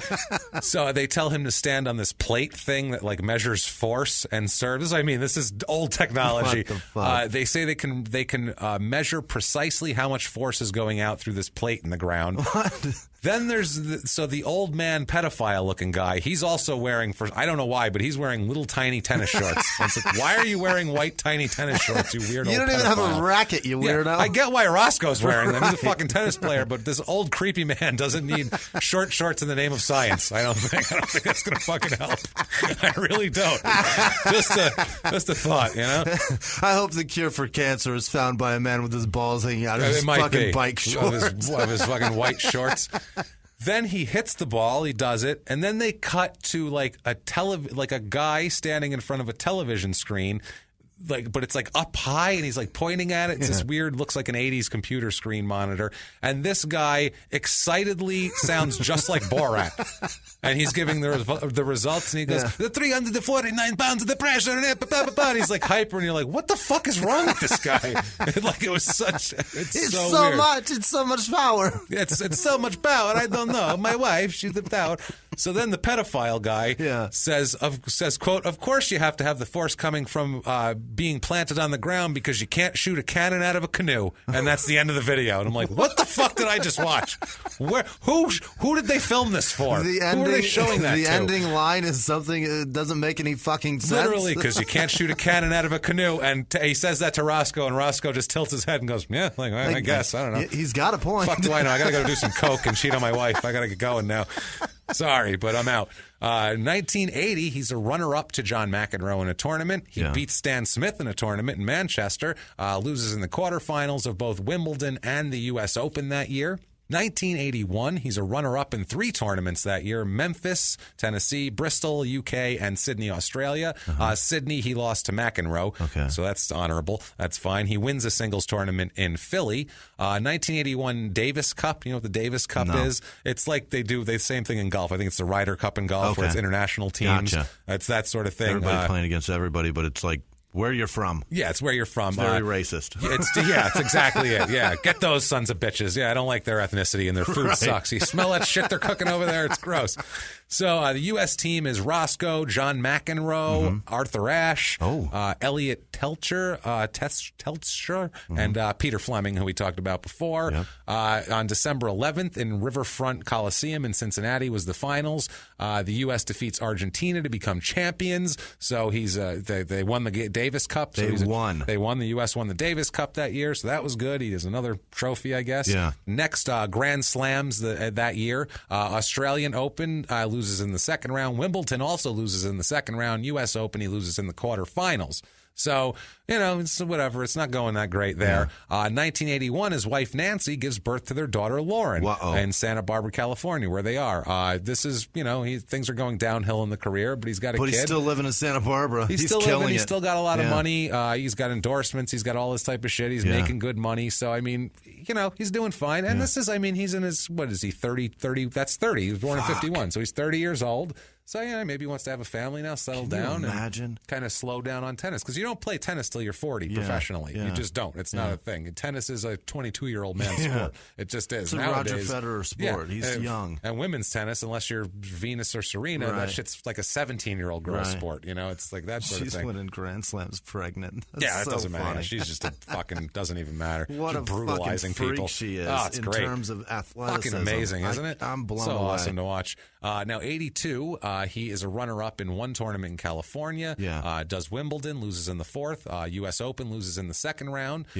He sustains an elbow injury after this. Hurts Tennis his elbow, I guess. He hurts his elbow, and he loses his fastball, basically. He can't serve the same anymore. It's not the same. And I guess, you take 20 miles an hour off a serve. You got a pitcher who throws 95, hurts his arm, he throws 88. 7 miles an hour doesn't seem like a lot, but that's the difference between swing and a miss and fucking in the fourth row. It's just, the way it is. It's all, when everybody's so good, it's you're 1%. It's all minuscule. This guy makes this much of a mistake and that guy wins. It's just so top level, So 1983. Upper echelon sports, that's what happens. Like that, It's that little bit that fucking matters. That's what's separating great players from shit players. Everybody's got all the ability and athletic. Everybody's got that. It's every little circumstance, it's that little every little bit thing. that steroids fucking make you do. Yes. That's what he should have been doing. Roiding. He could have went forever. Fix the elbow. Could have been firing 173 out of it. A little bit of deer antler. He's in. Into it. 1983 goes to the Australian Open. Goes back there. Hasn't been there in a few years. Loses in the third round. Better than the first. Wimbledon, he loses in the quarterfinal, so he went pretty far. And U.S. Open, he loses in the third round. So, he begins also at this time seriously seeing a woman in Colorado. While he's married. Oh, yeah. He's planning on leaving Nancy for this woman. He meets in Colorado. That's a thing. January 19th. At least she's in the country. You know what I mean? She's in the country. He's been out of the country. That's true. He could have formed a solid relationship in South Africa. You never know what he was doing. January 19th, 1984. He appears on a TV show I've never fucking heard of before. It's a drama. It is called Automan. It is starring Desi Arnaz Jr. What? Desi Arnaz had a junior? Yeah. Who do you think was born on I Love Lucy? Oh, that's a good point. That was Desi Arnaz Jr. that was born on I Love Lucy. All right. He was on the show. How about that? This guy. So you've seen that baby on I Love Lucy if you watched that? He kept acting. This fuckhead, 25 years later, gig. Here he is on Automan. Jesus. Had Chuck Wagner and Heather McNair, whoever the fuck that is. The show description is, quote, a computer-generated superhero and his human creator fight crime in the city. Wow, does that sound like a 1984 piece of shit? Sounds like something they'd put out now because superheroes are so big. They're like, Automan will kill. And technology and all that kind of shit. But back then, that sounded terrible. Roscoe is in an episode called Flashes and Ashes. It is the description here is Walter's friend Frank Cooney is killed by fellow cops who steal from an armory. However, they make it look like he was the thief, so Walter does his own investigation to prove otherwise. You get in that shit, Desi Arnaz Jr. Jr. You fucking prove otherwise. You figure it out. Wow. So he's in that playing a tennis pro. Okay. Which seems like a perfect role. He looks like a tennis pro. He's a tall blonde guy. He is a tennis pro. He's only 6 foot, but still, he looks like a tennis pro. Yeah. Absolutely. And then Desi Arnaz Jr., he's probably fucking huge. I can't imagine Desi Arnaz is very big. No, he's not. Yeah. He's not at all. Now, that year, after that, he makes his final appearance in a Grand Slam. This is his Grand Slam swan song. He enters the U.S. Open and loses in the first round. Whoopsie-daisy. That's that, I guess. And that's his last big tournament. His career totals here, we're done with tennis, is 17 career singles titles, 25 runner-ups, 1 Grand Slam runner-up, 13 doubles titles, 17 runner-up. As a professional, he earned more than $2 million just on tennis. Just from tennis. Not even on endorsements. And that's in 1984. That's amazing. So that's a shitload of money in 1984. That'll buy you a house in Santa Barbara for sure. Absolutely. So he retires and immediately tells Nancy, I want a fucking divorce. Right away. Divorces his wife. I can't go get pussy anywhere else, so I'm going to have to quit this. I'm going to quit. In the 1980s, a rosé swept the country. Hey, Mike, I really like this White Zinfandel. Well, good. Now put it down. We're going to try another one. White Zin became America's top-selling wine. But most don't know that this sweet drink has a sour history. What began in 1986 with counterfeit bottles. A big fraud, a multi-million-dollar fraud. Sent investigators chasing one of the most powerful families in the business, the Licciardis. But the closer the feds got to them, the more dangerous things became. It's a story of deceit. At the time, I was paranoid. Threats. You touch my kids, I will kill you. And murder. With a .22 caliber bullet to the head. What started with a scheme to mislabel wine spilled into a blood-soaked battle for succession. Welcome to Bloodvines. You can binge listen to Bloodvines exclusively and ad-free on Wondery Plus. Join Wondery Plus in the Wondery app, Apple Podcasts, or Spotify. He was hip-hop's biggest mogul, the man who redefined fame, fortune, and the music industry.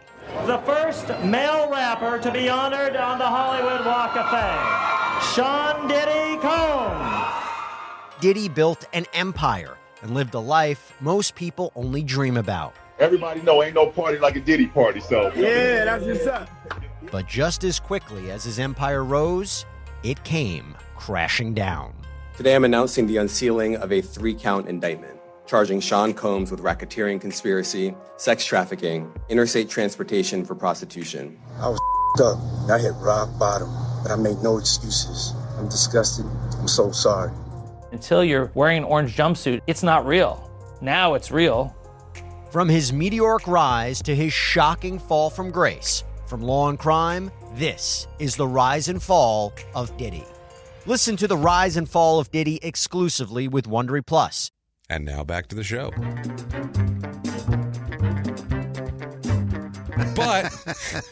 But the Colorado woman he was ready to leave for ends up being pregnant. Uh-oh. And according to Tanner, it's not his baby. Oh, okay. So he says, I'm fucking done with all of you. Don't want you either. Free agent is what he does. He goes off. He doesn't marry the Colorado woman. He still divorces Nancy. Yeah. And now he's on his own. Oh, boy. Not for long. Don't worry. It won't last. And we'll find out later. Even if he's on his own, he'll never spend a night on his own. And we'll find out why a little bit later.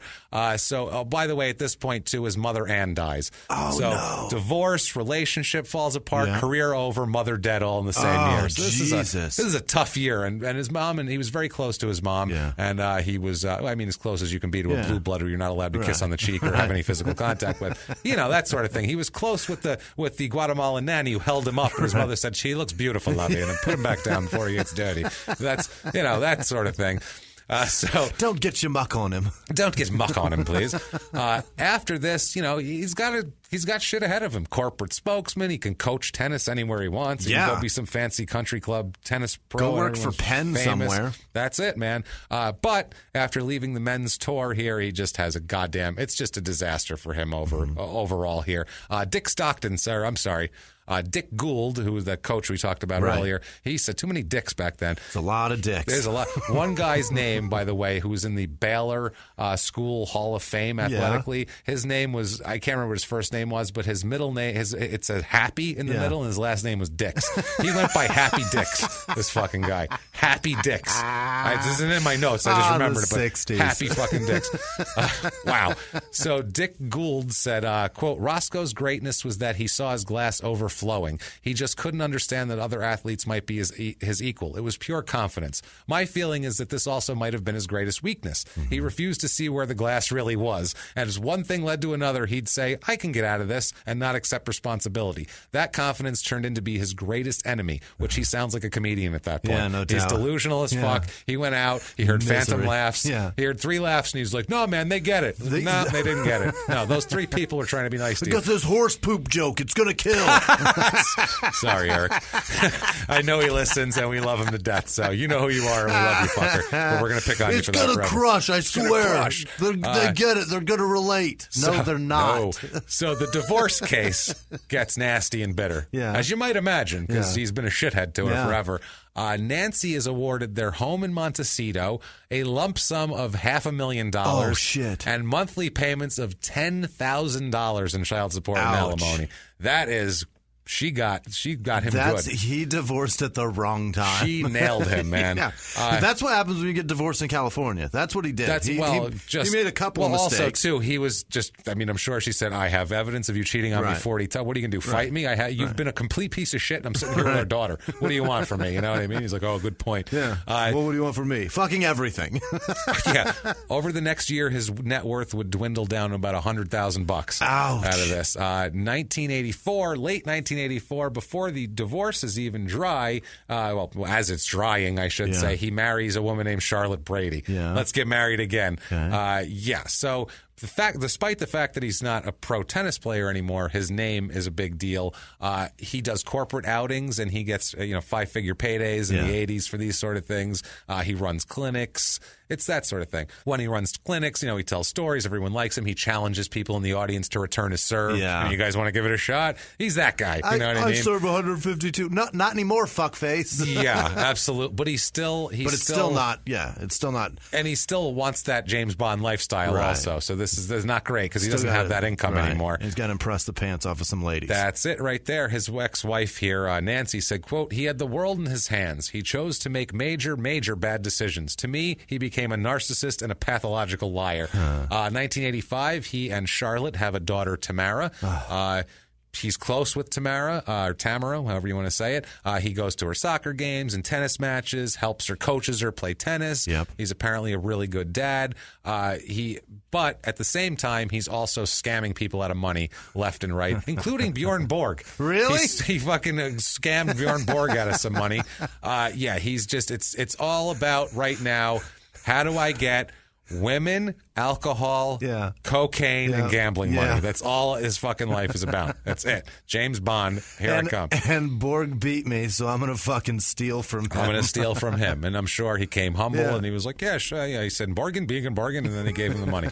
So in July 88, he conducts a fast-serve tennis clinic at the Fort Lauderdale Marriott Hotel tennis courts for 25 participants. They paid $8 to participate, and Tanner told him the finer points of the game. He made $200. He made like $200 off of it. I think probably the hotel's paying him just a flat fee and whatever. And he went and put it on the Dolphins. He says it's great though. He's loving this. He says I'm involved with tennis in a fun way. I get to go to great places and help a lot of people. It's like, this is great. I like to see people having fun with tennis. That's what it's all about. Great guy, loving his retirement, hanging out with his kids. Everything's going so well right now. 1990 has another daughter, Anne, with his wife Charlotte. He's got another one. So he's pumping out daughters like crazy. 1990 in June, there's a big fluff piece on him. He's the new Ooh, he's the new head pro at the exclusive Sherwood Country Club in Lake Sherwood. Okay. So he's very exclusive here. It's this club has like all $1 million homes around it that they're building. So it's like a totally new thing. It's got 5 courts, a tennis stadium, the whole deal. It's huge. They even offer clay courts there. Wow, clay, grass, and hard courts. How about this? So it's going to be a tennis place. Tanner said, quote, "The stadium is probably the prettiest I've ever seen. I think it's the best facility for tennis members that's ever been designed. Tennis players are going to be treated like golfers, which golfers pay a lot. Right until a fucking hurricane wipes it out. Absolutely. But while he's doing this, he's doing tons of cocaine. He's running up credit cards. He's living beyond his means because he's not making a ton of money. He's just doing all this. And as this goes, the corporate shit becomes scarcer and scarcer because his name is less and less. And he plays on a couple of senior circuit tennis things that we're talking about. That he's not going to live on that shit. 1992, he's inducted into the Baylor Schools Hall of Fame. Wow, look at that with Happy Dicks. Yeah, that's where I found him on the list of alumni because I had to search to find. Was it the same Tanner. class? No, different class. It was like 64 or something. I'm searching through Prep School Hall of Fame athlete to see if our guy is on there. Patreon.com/CrimeandSports. Holy shit. When he was inducted, was it the same time? Did they both get inducted I don't think same time? year. No, they didn't get inducted same year. And that same year, he's also inducted into the Tennessee Sports Hall of Fame. It's the state of Tennessee. So early 1990s here, though. He's living above his means. He's doing all of this. Something's got to break. So he finds somebody that he can take money from. A Southern California billionaire named David Murdoch. Those are good to find when you need money. I could use a couple of billionaires. You don't want to fuck with billionaires, though, and take from them.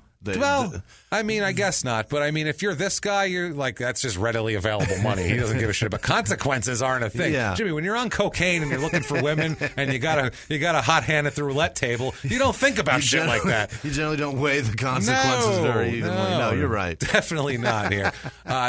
He... for a while he said he loved it at this prestigious place, but he just didn't get paid very much. He needs to get paid more. So he goes, he plays 1993, and Jimmy Connors puts together a senior tennis tour. All right. He says it's just over the hill gang. Of course. Each tour stop, it's $40,000 is first place money. Yeah. So it's not like a real tournament. It's like $200,000, $250,000 back then. Combined with doubles, though, there's potential to make enough money, unless you're an international cocaine addict and gambler and womanizer, enough money to live on at least. He says, in their own words, this is about the thing when it's coming together, the tour. In their own words, quote, "It's happening. It's definite. There are no contingencies. The agreements are in, and this is just going to be serious tennis. The concept is to get the guys a lot sharper than you can be playing a handful of tournaments every year. There's even some talk of putting together a training center for everyone. Jimmy is a player. He's organized and taking it into consideration what the players want. And most of us have families we want to be with. Of course. Obviously. Except for him, who's got to fuck other people. He's not in a family. He's full of shit. He blew it, too, but it's not even really his fault. He was just born at the wrong time because Johnny McEnroe's got it made in the shade with all these fucking Adam Sandler movies he's getting put in. Yeah, well, he had a personality. That's why. So this one really blew it by not developing a personality because he didn't have to because he fucking had money right away. Rowdy Roddy Piper of tennis, you know what I mean? So he's good. Memorable. On this tour is Jimmy Connors, Bjorn Borg, Eli Nastas, Guillermo Villas, who he beat for the finals of the Australian Open. A bunch of other guys I've never heard of. It doesn't matter. So anyway, April 18th, 93, he beats Nastas, who's a Romanian former number 1 ranked professional tennis player in the world in the 70s here. He was ranked number 1 from August of 73 to June 2nd, 1974. That's amazing. That's a fucking long time. That's really good. To be the best in the world. For a year, basically, for 11 months. Yeah. He beat him in a charity exhibition at the Sherwood Country Club. His Tanner's serves were still clocked at more than 100 miles an hour. And he's still That's okay. Great. But it's a little thing here. Now, remember, he's only doing this because Jimmy Connors knows what he's doing, and these people want to be with their families, Jimmy. And it's all a family thing here. It's very family. So he's in New York around this time. There's a seniors double tournament.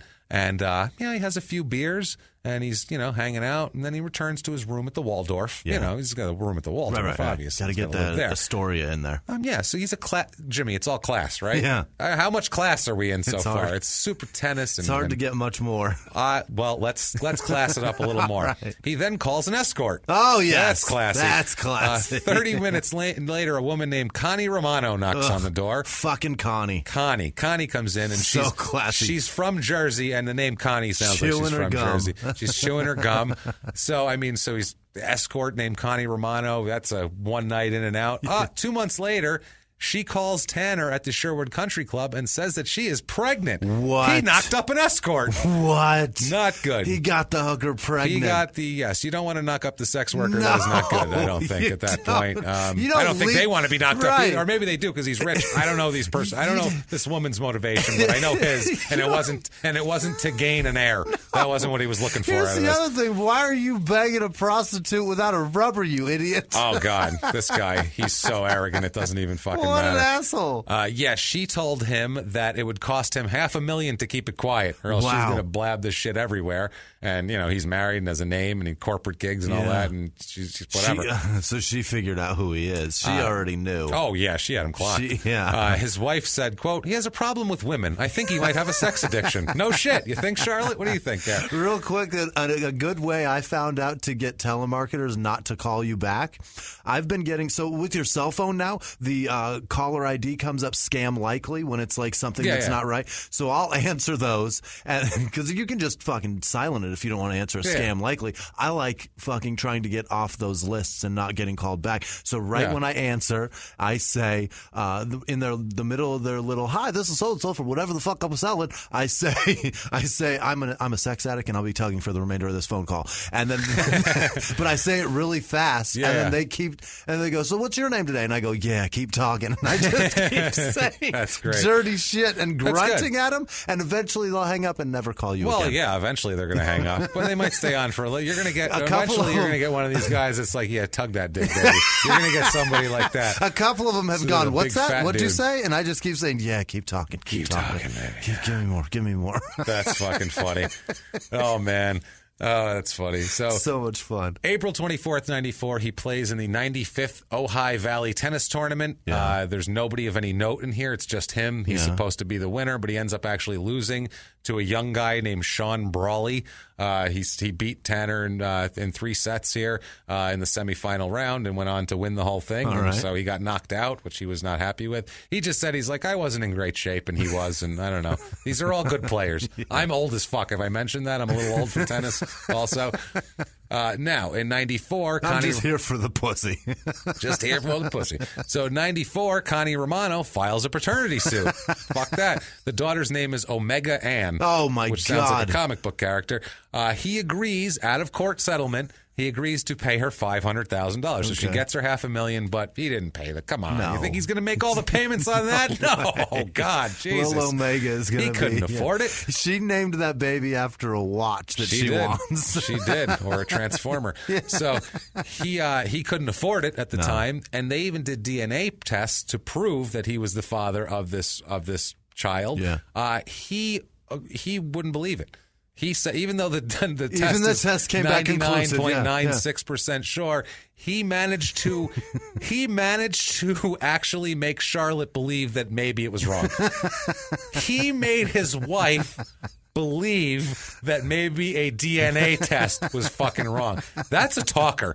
That's amazing. This guy could sell the shit out of your ass. You could shit it out. He could pick it up and sell it back to you. If he was a telemarketer, he'd talk me through buying something while I'm fucking with him. He'd talk you through tugging, and then he would sell you something. That's the thing, because he's that fucking good. So what do you think about this timeshare? Yeah. Dude, unbelievable. How does she... Wow. Unbelievable. He thinks that he's going to be able to swing it because he thinks he's getting a $1 million cut from the proposed Roscoe Tanner Tennis Club in San Fernando Valley. So he's going to get $1 million for that, and he's going to give Omega her $500,000. Right. So he thinks he can do that. Project never came to pass, though, and he never had the money. He relocates. He takes a job as the tennis director at Groves Island in Miami. And he purchased 130 acres in Tennessee that he and Charlotte were going to make the Tanner Tennis Lodge out of, which he's still doing this shit. I mean, Tennessee, when I think tennis, I totally think Tennessee. Well, that's yeah, right. Tennessee.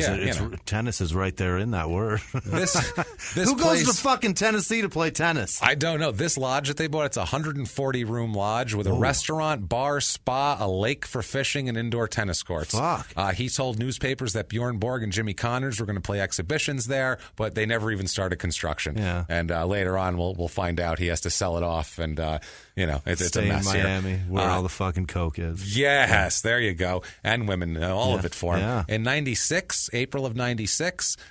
He is lying to everybody. Yeah. He takes a tennis pro job in Florida. Yeah. He's never home. Yeah. This is Tamara's 11th birthday in '96. Roscoe said that he couldn't fly home to Tennessee due to the work that he had to do on everything. He was doing work down there. She found out later on. Charlotte found his credit card receipts, and he was in the Cayman Islands that day. What? Fucking off and gambling and doing coke and banging women and God knows what else here. How fucking amazing is that relationship that he can get out of the country and she doesn't know until she's got a credit card receipt? It's not bad, man. Pre-cell phones here.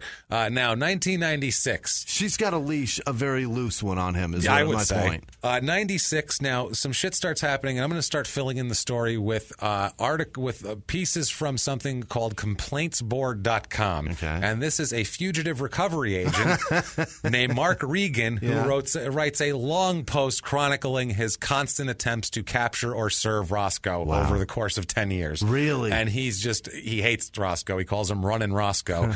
And basically, this is some shit about him. He says out of this, quote, I found Tanner living in an exclusive resort in Florida, but could not serve process or warrants on him there because the resort security would tip him off. So I tracked him to Atlanta, where he was appearing in a celebrity tennis match. With the assistance of the Atlanta police, I served my process on him, and he was arrested for contempt of court and failure to pay child support. Wow. He's arrested on the court, by the way. Wow. On the court, they pull him off. This is the second on-field arrest we've had here. The judge orders him to pay Romano $1,000 a month. Yeah. Pay her $1,000 a month. He Pay her the goddamn money. paid nothing. No. 1997, he's in Naples, Florida, in the middle of a seniors doubles match. This could either be either at his hotel room or during the match. We're not sure because it's multiple different, quoted differently in multiple places. He is arrested. During that, he's released when he makes a $40,000 back payment on Holy this. shit. Somebody helped him out. He had a little bit of cash somewhere. He posted $500 bail, but that happened there. He ended up going back the next day to the club and went on the court and received a huge standing ovation because he got arrested and came back out of jail, and here he is. Here's your criminal. So he's so happy, big ovation. He and Charlotte then declare bankruptcy, and everybody cheers. They declared bankruptcy. They lose their 130-acre Tennessee property in the process. It's a fucking mess. Can you imagine to be at a point in your life where you were such an athlete, such a hero to so many, and then what breaks you is that you can't afford that one goddamn kid? That's it. That's the one that fucked it's him. One kid that fucking ruined everything. He also doesn't pay his other child support we'll get to, but that was the one. She was more aggressive. That was the first one. 1999, he and Charlotte divorce. Okay. She's sick of this shit, I would say. She's had enough of this roller coaster for 15 years now. That's plenty. She's had enough trying to figure out where he is by looking at a fucking credit card receipt. Yeah, and then breaking out a globe to see where that is. They had very few assets to even divide up. They didn't have shit. The terms of the divorce were that Tanner was to pay Charlotte $7,000 a month for the two daughters and alimony and everything like that. That's a lot of money. Right away, it is. That's a lot of money. $7,000 a month. You're talking about what is it? Fucking $84,000 a year. That's a lot. 1999 money. But you've got to pay somebody else, and then you got to fucking figure out your own life. Absolutely. Plus, you owe a shitload more to other kids. Yeah, you owe money everywhere. Then you have investors that are looking for their money back for certain things. This shit is starting to get to where it's like, whoa, heavy. There's a lot of plates spinning, and they're starting to get wobbly, man. There's a lot of money that I can't cover. Yeah, that plate on his left toe is starting to get. He's like, oh shit, I got to get to that one. Uh-oh. I got to fix that. He soon meets another single mother. Why not? God, sweet Pete. Margaret Barna Margaret. becomes his third wife very quickly as they go off to Hawaii and have a commitment ceremony. He learned better than to legally marry someone, I think, at this point. We'll bullshit this one. Yeah, it's ridiculous, man. He moves in. He takes a job near St. Petersburg. He moves in with Margaret and their two girls. Margaret likes to live beyond her means also. They're the perfect fucking couple, these two. They go around spending money they don't have. Like in summer 2000, they decided they needed a boat. They need a boat. They're in Florida.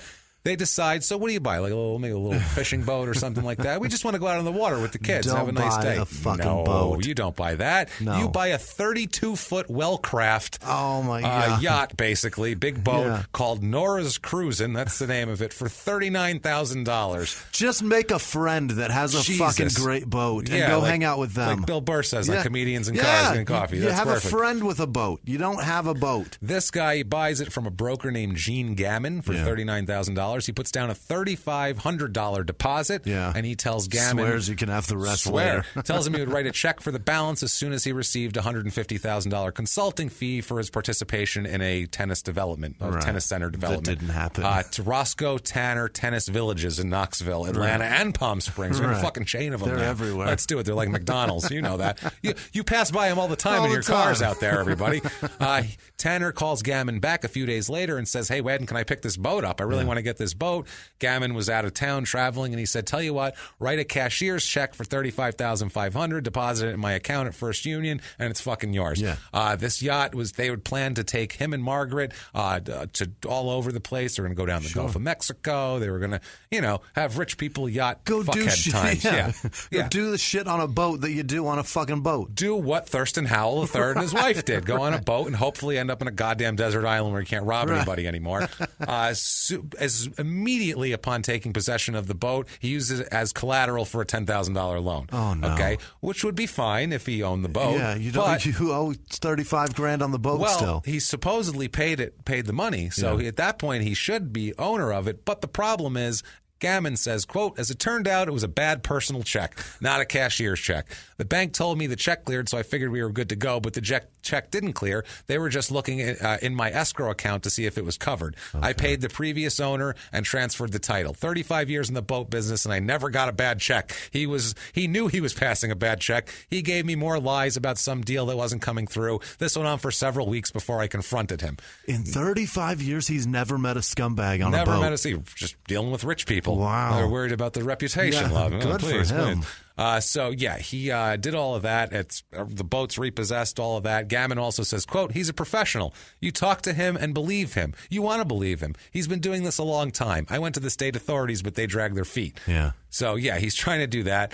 He is playing on October 1st, 2000. He's playing tennis. He's been hired as a pro here. And now he's trying to act like everything's fine. Every time he gets a new job, it's a fluff piece on him. It's like this PR thing of his thing. And he says, I just want people to know I'm not just a serious player. I enjoy the game for what it is, a way to meet people and have a good time and fucking rob them blind, I guess. Wow. Now, in May of 2001, he's working at as a tennis pro in different resorts in Florida and in the Caribbean and all over. He's arrested during a seniors double tournament. The second time on a court. Another failure to pay child support. He spent several days in jail for, quote, willful criminal contempt of court and was released after he paid $8,000. Jesus. So he's got somebody ponying this up. At the same time, his ex-wife Charlotte auctioned off his Australian Open trophy on eBay for $10,000. He was pissed about that shit. She sold his shit. He was pissed about that shit. Now, 2 months later, in July, another warrant is issued for willful criminal contempt of court, and now we have another word from Mark Regan, fugitive recovery agent. Dun dun.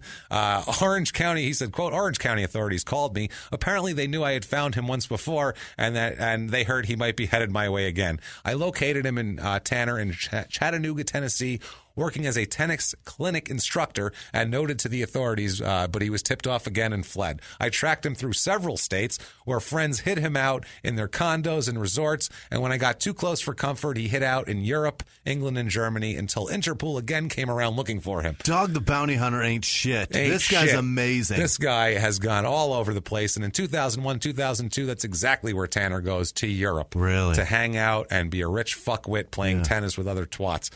He stops in England, France, Switzerland. Jesus, a tour. Wow. Just a tour. Eventually settles in Germany with Margaret and her 2 daughters. Okay. Gammon, on the other hand, the boat guy, is still looking for him for 3 years now. He tracked him across on the internet and tracked him and saw he was playing tennis events. Here's the thing about fame. Yeah. Here's the bitch about it. Can't hide. When you fucking ruin people's lives, you can't run anywhere. No. When your events rely on publication and promotion of you being there, it helps. You're pretty well fucked. Gammon says, I wasn't going to give up. He was living the high life over there. They thought he was a hero. He's also wanted on a New Jersey warrant that claims he is in arrears unspecified for $70,950, which is Connie Romano. That's for Connie Romano. That's for Omega. October of 2002, there's articles in the United Kingdom about Tanner being wanted in the U.S. A former doubles partner of him, John Newcomb, said, quote, "It sounds very sad. He never mentioned any problems, and the personal stuff isn't my business anyway, but as a player, his record speaks for himself. He wasn't right at the very top of the mountain, but his first serve was incredibly powerful, and he was a very amiable chap about the locker room." That's a British guy. A very amiable chap about the locker room. Yeah. Wow. He was fun to have in the locker room. Fun to have. He was very funny with the towel snapping. Hey, you know that. The Treasure Island, the woman who hired him. They hiled him. He was that white. He's so white, people hile him. The Treasure Island place here. She said, quote, "He tends to wear out his welcome pretty quick." Yeah. Because he scams you. He couldn't be reached for the story on this, but he did tell the Los Angeles Times, quote, "I'm sorting it out. I haven't skipped off with anybody's money. I just went to Europe owing a shitload of it. That's all." And now back to the show. So it's announced that he's supposed to play in a bunch of men's 50 and over tournaments in Germany in August, but he never gets there because on June 18th, 2003, he is arrested in Germany, in Karlsruhe, Germany. Interpol got him? I think so here, yeah. He's held for 6 weeks while awaiting extradition to Florida.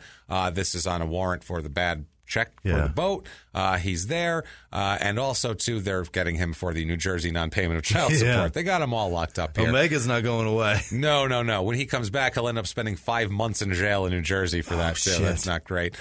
He says July of when he gets arrested and he's in German prison, he says this is when he saw the light. Yeah. He, in his own words, 17th day in German jail, he was watching television. And he saw a show called a CNBC broadcast of Reverend Robert Schuler's Hour of Power. And let's see, and in their own words, on how it affected him. Their own words, quote. The Hour of Power did it. Oh, yeah. In their own words, quote, "I knew I was tired of going through life Roscoe's way. When I looked at the sum of my life, it added up to a big fat 0. I was crawling through life at rock bottom. I felt an urge to kneel. I immediately felt God's sweet presence. I know what you might be thinking. This has been a nice story, Roscoe, but your jailhouse conversion sounds a little too convenient to me. When you're behind bars, when all of your freedoms have been stripped away, and when you're suffering deprivation, your eyes are open. I did things Roscoe's way for more than 50 years. Now I'm going to do things God's way." Oh, Christ. He has found God. He has now bought property in his hometown and found God and has multiple. He's a crime and sports athlete. This guy. He found Jesus in a German prison. Holy That's where Jesus shit. hangs out. That's where he hangs out. That's where he's been all this time. So that's it. So early 2004, he's in a Pinellas County jail in Tampa, living God's way there. He spends 3 months there. He's being held as a fugitive, which means that even if he made bail on the local charges, he can't be released until the New Jersey issue's dealt with. So he's just stuck there. He can't afford a lawyer or bail. His father doesn't intervene. He can if he wants to. It would have cost his father $5,500 to get him out of jail, and he didn't fucking do it. His old coach, Dick Gould, called his father. Yeah. He said, this is what Gould says, quote, "When I heard that he was in jail, I called Leonard and said, what can we do about this? He said, Dick, there comes a time when you have to learn to help yourself and take responsibility." He said, fuck that kid, cut him off. Sink or swim, fucker. Cut off at this point. So he ends up being defended by the public defender, which is not great. So let's do an in their own words about that quick. In their own words, quote, "I acted as my own lawyer, and I was able to convince a judge, pleading guilty to all the charges, confessing how bad I've been, and that I was a brand new guy, a changed guy, a better guy. He gave me 10 years probation to make restitution to my creditors." So he fucking bullshitted a judge in the probation out of that. That's how good he is. That's how good he is. He sold bullshit to a judge. To a judge. Who his whole job is to not buy bullshit. Right. His whole job is to see right the fuck through it. He owes $102,000 in bills, fines, and interest. If he doesn't pay it off by 2013, he can face 15 years in jail. Ouch. The Florida person said, a spokeswoman for the court down there said, quote, after we have dealt with him here, he will have to go to New Jersey to deal with the folks there.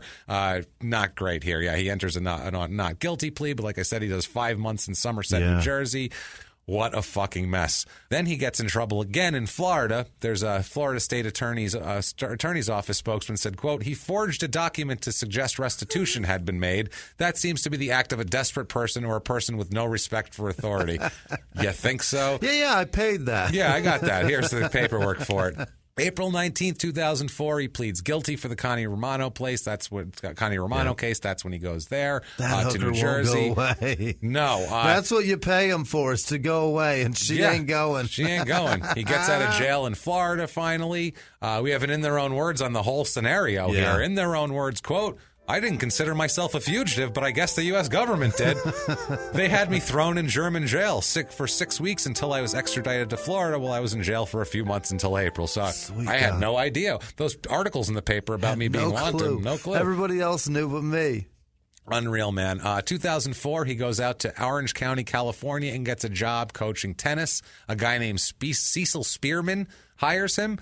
Spearman says, quote, he had no car at the time, so he walked the 3 miles to the interview along the Crown Valley Parkway where no one walks. Oh, He told me he'd found God and then he wanted to be close to his daughters who live nearby. Wow. Tanner said it's pretty close to impossible to find work after getting out of prison, so he found this guy to scam. Spearman hires Tanner. The people all love him because he's full of shit. Yeah. You know what I mean? He's full of shit, and he knows how to schmooze. Great conversation. That's right, man. He was paid a monthly salary of $500, but he's also allowed to keep 70% of the earnings from hourly lessons, which are $75 a pop. So if you bump enough in there in the day, that's not too shabby here. Spearman said, quote, I'd be stupid not to hire this guy. The members applauded our efforts to help a fallen angel, and everyone agreed he'd be an asset to the clubs. A fallen angel. Plus, he said one reason he wanted to come back to California was that he was estranged from his 3 daughters and wanted to get close to those relationships again. I mean, that's an accurate description of the guy. You know who else was a fallen angel? Fucking Satan. Yeah, that's perfect. Yeah. He's the fucking devil. But there's a problem. He needs to commute between the 3 clubs. There's the Laguna Nigel, Racket Club of Irvine, and Monarch Beach. He's going to need a vehicle. He can't walk down the parkway. So what they do, Spearman finds a white Ford Explorer for $28,000. I thought you were about to say a white Ford Tempest. No. He doesn't. I found you a Tempest. Shit. He finds him an Explorer here. Pontiac Tempest, sorry. Yeah, for $28,000, and he co-signs on the loan for him.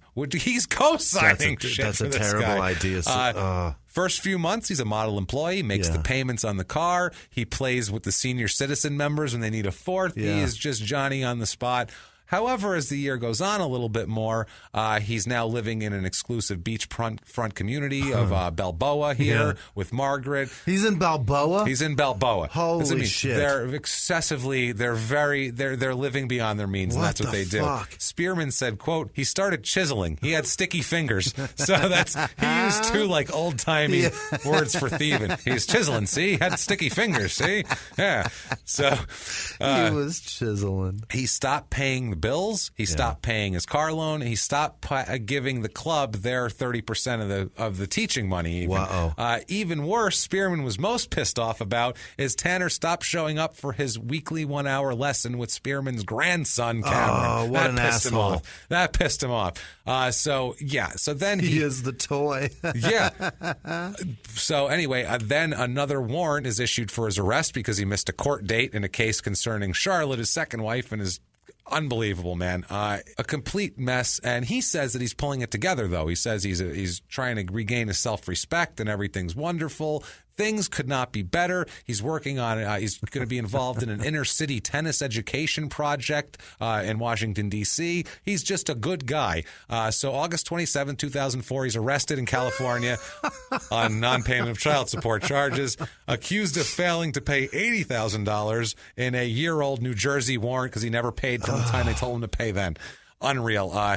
He's sentenced to a year of probation for that somehow, and Wow, and then pay the $80,000. He's not going to fucking pay. I feel so bad for Omega. That poor girl. This poor girl. She's the daughter of a prostitute. She's the product of a fucking mom business decision. Yeah. That's the truth. She's growing up and she's got no fucking money. And her mother's like, that son of a bitch there. Yeah. And he's like, I don't know. She's screaming about every time she sees him on TV. So June 2004, he leaves California for another job in Tennessee, but he tells Spearman, I'll be back by the end of the summer, takes the Explorer with him.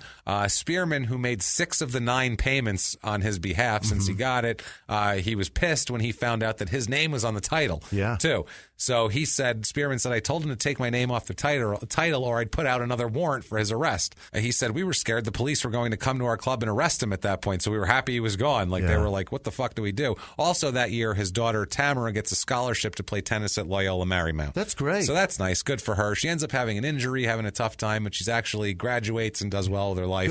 Good for her. September 2004 at the Davis Cup tournament, Andy Roddick serves at 155 miles an hour, setting the new record. The SUV, the Explorer was repossessed. Spearman ended up being out $10,000 on the whole thing.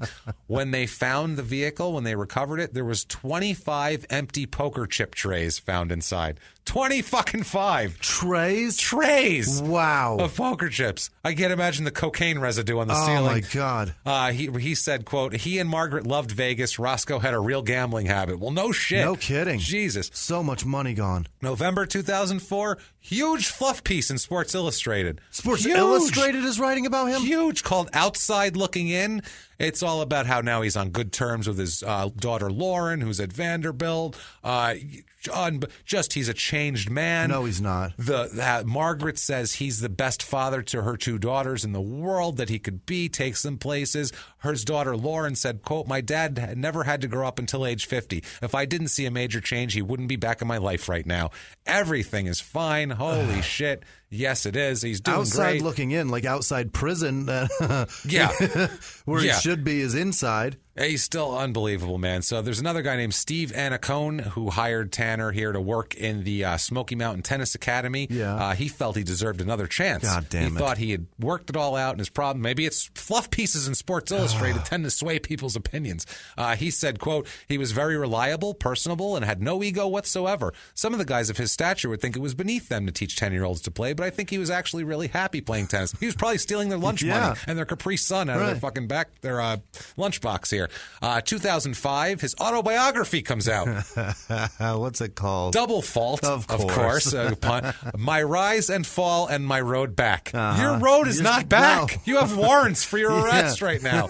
Holy shit. There's a fucking checkpoint on that road, and you're about to go to prison. Unbelievable. He says it was important for him to write. He says he's ripped off friends, innocent acquaintances, creditors on 2 continents. He's cheated on 2 wives, failed miserably as a father to 6 daughters. Good fuck. What a fucking mess. He said, quote, some people end up doing the right thing with a nudge and others have to be hit in the head. It appears I had to be hit in the head. I feel like he still does.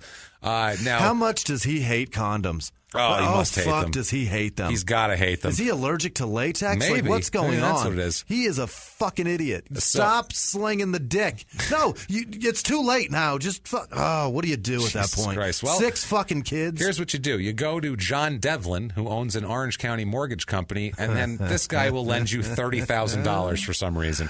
Devlin says, quote, I got the impression that he wanted to make a change in his lifestyle, make restitution to all the people he let down in the past. It looked like he had an epiphany. He's so full of shit, this guy. It's amazing. Now, Charlotte, his ex-wife, isn't so snowed by it. He loaned him $30,000 to pay restitution, so he's taking out loans to pay people back. Yeah. That he's going to owe that money, too. Yeah, plus, there's the $30,000 doesn't cover everything. Anyway, well, he just lied to that guy to get $30,000. Now, Charlotte, his ex-wife, isn't buying his bullshit. She says, quote, he has abandoned his daughters. Anybody who's a changed person contacts their kids. The only time he ever sees them is in court. Jesus. Wow, that's a rough. That's a rebuking right there. Father's that's not Day.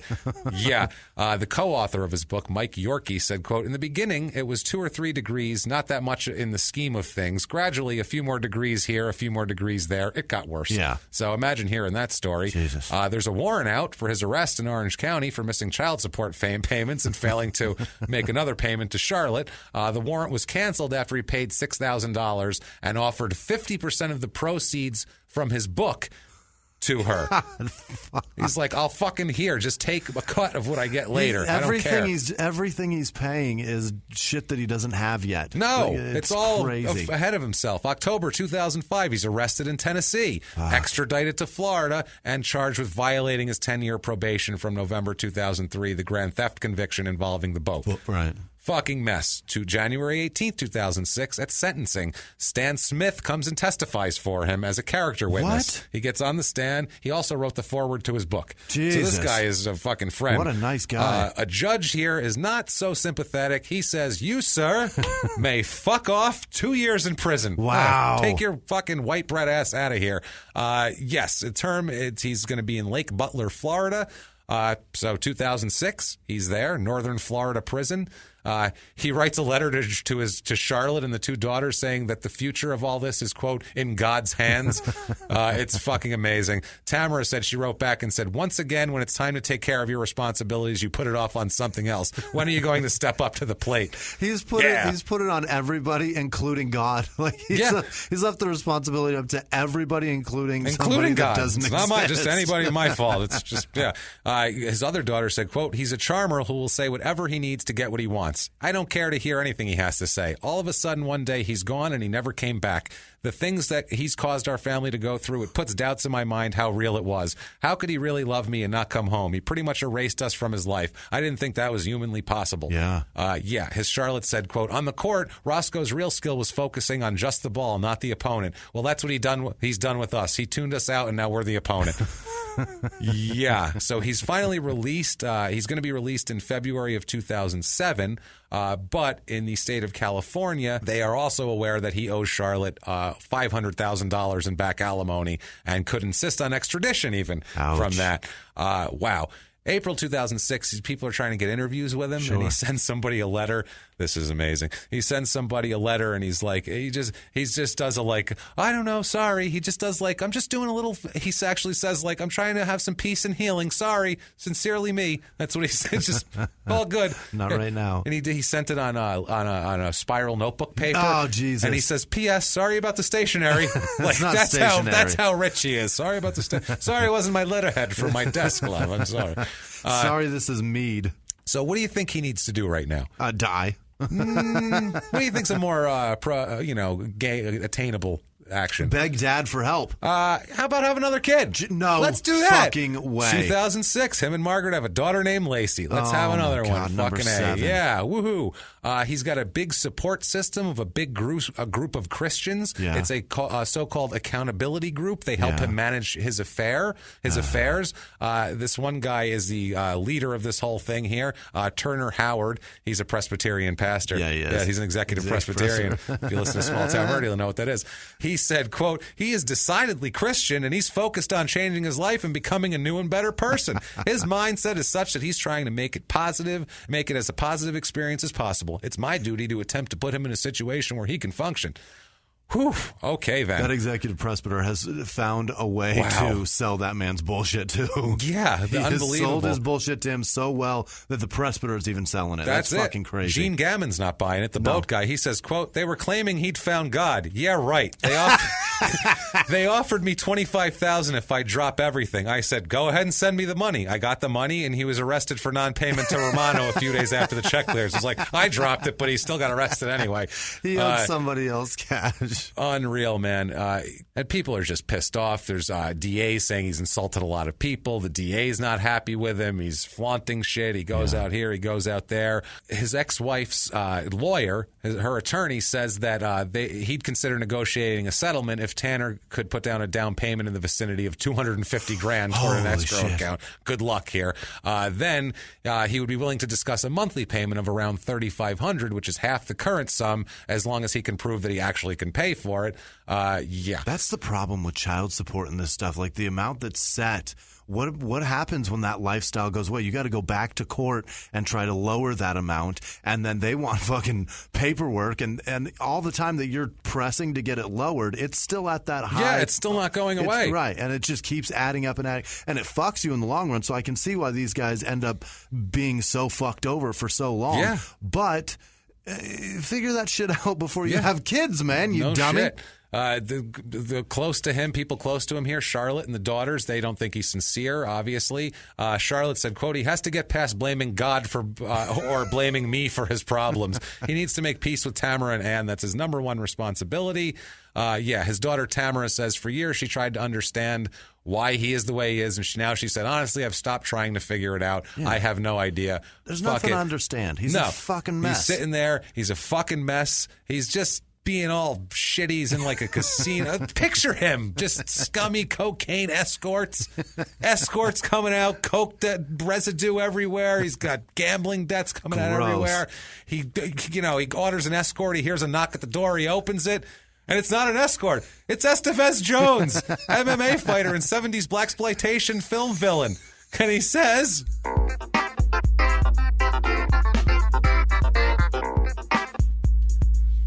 motherfucker, how is it you arrived to be here? Man, what the fuck you doing?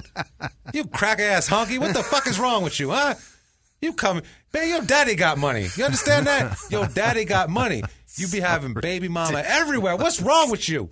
Let me tell you something else. You knock up one of my hoes, they're going to be problem. It ain't going to be no court, none of shit like that. You're going to answer me in my motherfucking neighborhood. You hear that? All right, poof, and in a puff of mink, he's gone. Just like that. Hilarious. Estevez Jones. Fucking ridiculous. I love Estevez Jones. He's one of my favorites now. So he's extradited back to California now at this point. We may point. have a new character, by the way, with our fucking bounty hunter. I was just wait till you see this here. He's extradited, 40-day sentence, 45-day sentence. He owes hundreds of thousands of dollars for the child support. So now we go to Mark Regan, fugitive hunter, baby. He's back. He's fucking awesome. He's the best. He said, Jesus. quote, now he's back on the street and he's telling his friends, he's going to be going to England to donate his time teaching tennis clinics instead of working. His friends pay him under the table in cash and help him hide out from the law. Of course. Take a bite out of crime. Doesn't he sound like McGruff? He has a real McGruff rhythm. At this point, Stan Smith helps him get another job. He helps him get freelance work. They ask him, why do you stand by him? And he said, I don't know much about addiction, but he's struggling and trying to be straightforward and honest and not mislead people. Like an alcoholic who goes through sobriety and then falls back. You look like you're doing better and then you take a step back. It's a demon he has to deal with. Yes, lying and robbing people blind. The difference is that alcohol addiction is a chemical addiction. There's something that satisfies it. Yeah. This is just a fucking asshole decision. Just a selfish He's just prick. a piece of shit. For his book, he only received an advance of $4,250. And he hoped book sales would ease the financial burden, but according to his publisher, fewer than 3,500 copies have been sold a few years later. All his religion shit is these people have his back, all the religious people. May of 2008, Tanner is arrested again. Yeah. For bouncing a check for 2 sport utility vehicles. Yes, he writes a bad check for $72,263.43 to a Knoxville Toyota dealership for 2 Toyota Highlanders and then refused to return them when the check bounced. Wow. He appears in court for this. He didn't enter a plea. It's a felony charge, too. It ends up being dismissed in August of 2008 when the dealership gets the vehicles back, which were taken out of town, and Tanner pays them a $5,000 restitution for the reduced value of the vehicles on recovery. So we have an in their own words here, quote, I'm not proud of what I did. I have a ton of regrets. I made a lot of money, but I also made some bad business deals and unfortunate marriages and liaisons. I went broke, but I was still trying to put up a front as a successful guy and went deeper into a hole. I was living desperately. I would say so. May 28, 2007, his dad dies. Leonard Sr. dies at age 91. So he's not going to help him at this point. Doesn't say. Nothing. I hope nothing. He keeps getting arrested for owing money, so I doubt it here. Here's the thing, too. Like, it's really hard once you lose all of that to just admit defeat. And that's his biggest problem is that he can't be humble. No, he's like, no, it's still good. I'm fine. I got this. Like he said before, I can handle it. He can't be humbled at all. No. April 2010, Tanner and his family here, his wife and his daughters, are evicted from a rental property in Vero Beach. So they're tossed out. But it's okay because July 24th, he'll be at the Vineyard Youth Center showing kids to serve here. It's a clinic. Cocktails start at 5:30 p.m. when Mr. Tanner will give a question and answer session. How about what the fuck was wrong with you? How's that? Holy shit. Ridiculous here. Cost for the whole thing is $35 for this. Space is limited, so early registration is recommended. At this point, a judge in Dade County, Georgia, issued an order of contempt of court in connection with Tanner's unpaid child support that he got arrested for a while ago, totaling more than $750,000. My God. Holy shit. The order's still active, and if Tanner goes to Georgia, he'll be arrested and prosecuted. So he just stays away from Florida. There's a Bleacher Report article here around this time that basically breaks down that he's a complete sociopath.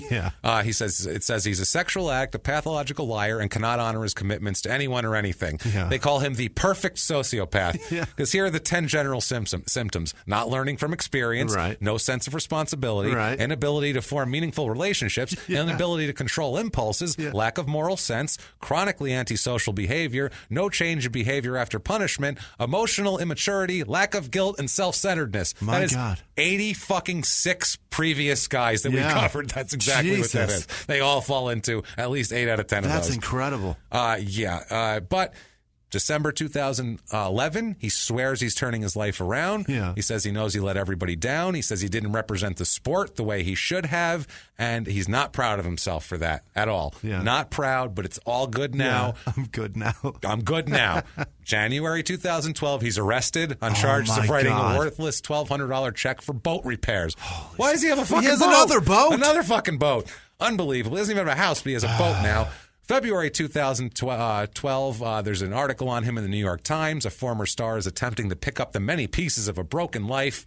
It's not really a fluff piece. It's just kind of like a sad piece. It really is.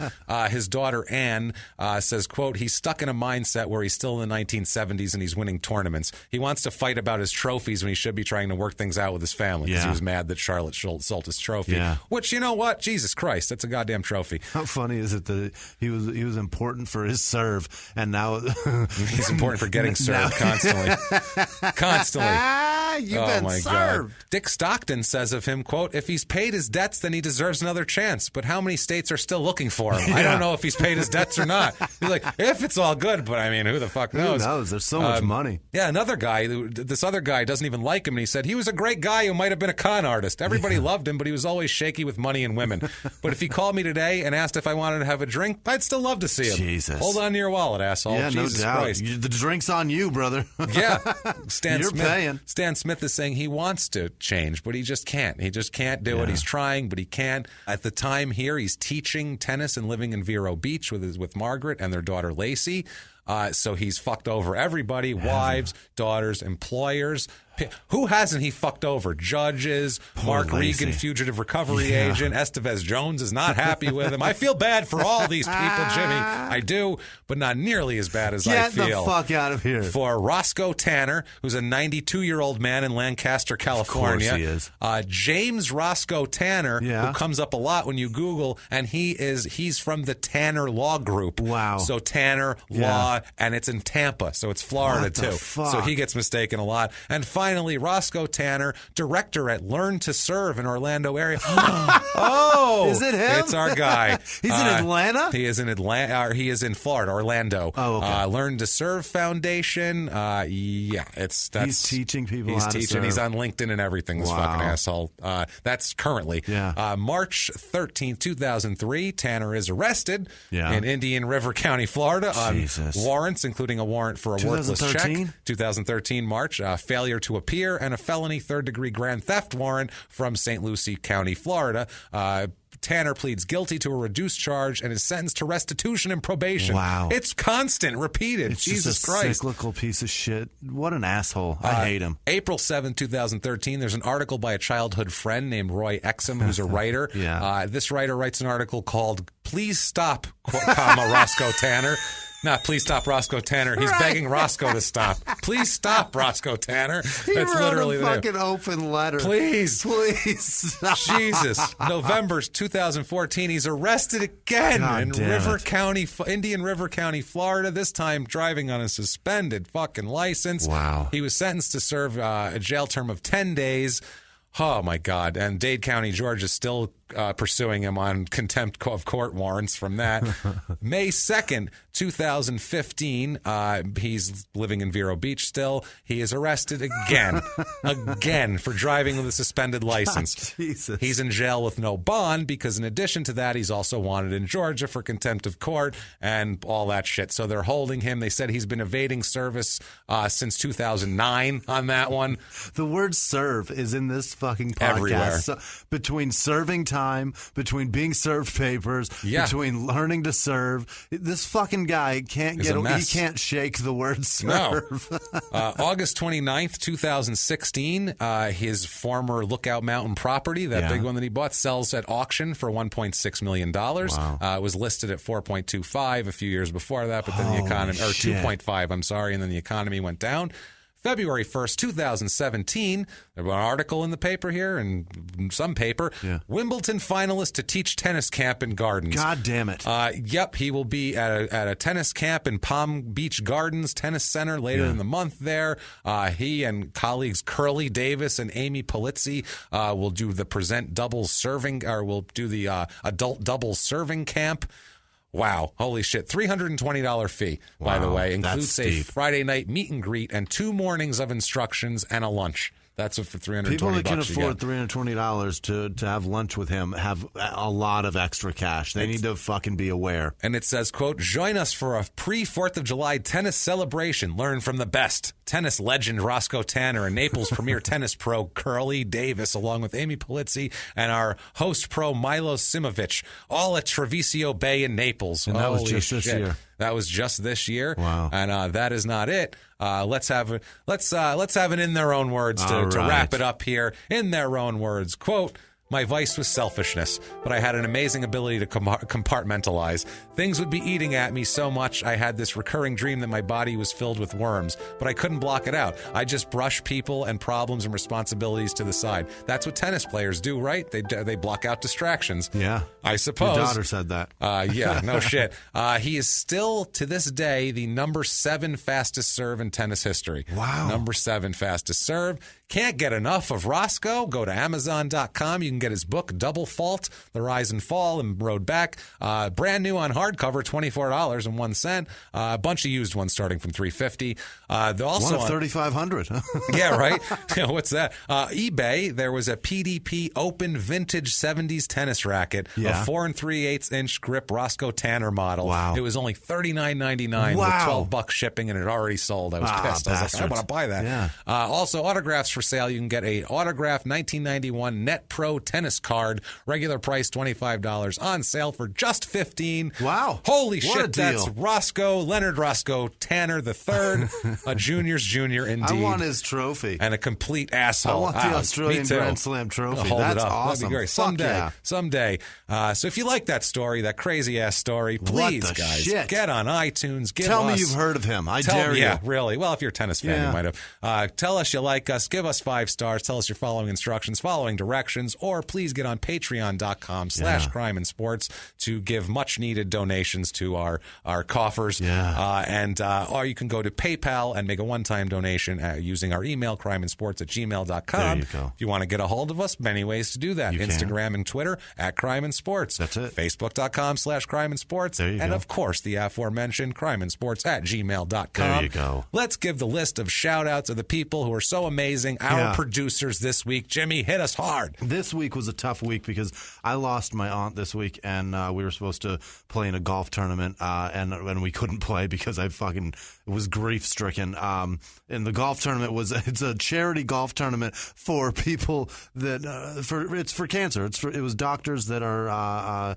researching, or they're doctors that treat cancer. And my aunt died of cancer of everything, and it was just very shitty that we had to miss that because of that. It was like forgetting to walk a 5K for Alzheimer's. So it was a brutal week, and I appreciate everybody that knew about that reached out and said something nice. Thank you guys very much. I appreciate it. But outside of that, thank you to Angela DiGiorgio, Rebecca Lieber, Dana Grayson, the fella in Delaware, Bradley Harker, Jill Krauth, Matthew Jelinek, Catherine Little, Jessica Leitke, Kathleen Cassidy, Helen Banton, Alexander Chadwick, Wilson Effects LLC. If you need effects, I don't know what they make, but go to They will affect your shit. Yeah. Google Wilson Effects LLC and give them your business. Daniel Napier, Jeffrey Geiler, Sydney Bartholomew, Laura Rakut. I like that. Don't know. Parker Adelson, Christiane Costaldi is. She's the best. She's not on social media. She never reaches out in any way other than to basically save our lives. Yes, so thank you, so Chrissy, much. for everything you Jessica do. Langer, you guys are keep fucking us afloat. Really seeing those. It's ridiculous. Thank you. Christopher Azcarga Azcarrga. It's a tough one. Azcarga. It's got to be right. It's Spanish, I think. Azcarja. Italian. I don't know. Azcarja, not a lot of Z's. Well, right. At the end is. No, go ahead. Sorry. Aaron D. Tanner. We got a Tanner. That's nice. Hey. I hope it's no relation. Oh, he's going to hate us now. Megan and Lauren Ashby. That's a fella. Lauren. Yeah. Rob Bridgewater, Julia Rollinson, Catherine Earl Mahoney, Kristen Rice or Reese. I don't know. Jane, I don't want to ruin it any further. Jane Greaser, thank you, Jane. Joe Seligman up in Portland, thank you very much, Joe. Chris Coles, Sherry Rice, Chelsea Cheeks, Chandel White, or no, it's not. It's Chandel Whitney. What am I doing? Well, Shondell, too. It could be Shondell. Yeah. It probably is, and I'm a piece of shit. Nick Laycock, Katie Subcheck. We know your name because I know a comic named Subcheck. Yes, we do. And you thought I was going to fuck that up, I'm sure of it. No. Elizabeth Luby, Devin Murch. He's a terrific kid in New York. Thanks, Devin. Elizabeth Long, Stephanie Sloss. It's an S and a Z. It's tough, man. It Pick fucking one. ruins me. Anzati, Anzati. That's one word, one name. Melissa Small, Brianna Ryan, Melinda Varadian. Tommy Story. That's his name, right? Yeah. Tom Story. Peter's brother. Yeah, probably. Yeah. Thanks, Tommy. Diana Ward, Kevin Wilson, Maria Macklin, Corey Brooks, Carly McGill. Damn it.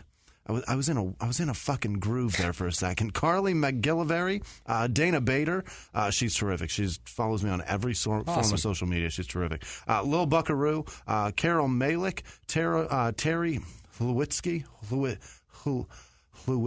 Okay. Terry Lewinsky. I'll buy that. Radit Kret, Dita Vasquez, Jean or John, Jean, Zaquin. I'm sure it's Jean, because I'm an ass. Whatever. Make it complicated. Right. Siren Camilla Johnsgar, Parker Adelson. I think I already mentioned him. Althea Fung. She's terrific. She's awesome. She actually upped her donation. I like Thank her you, a lot. Althea. She's cool. She's great.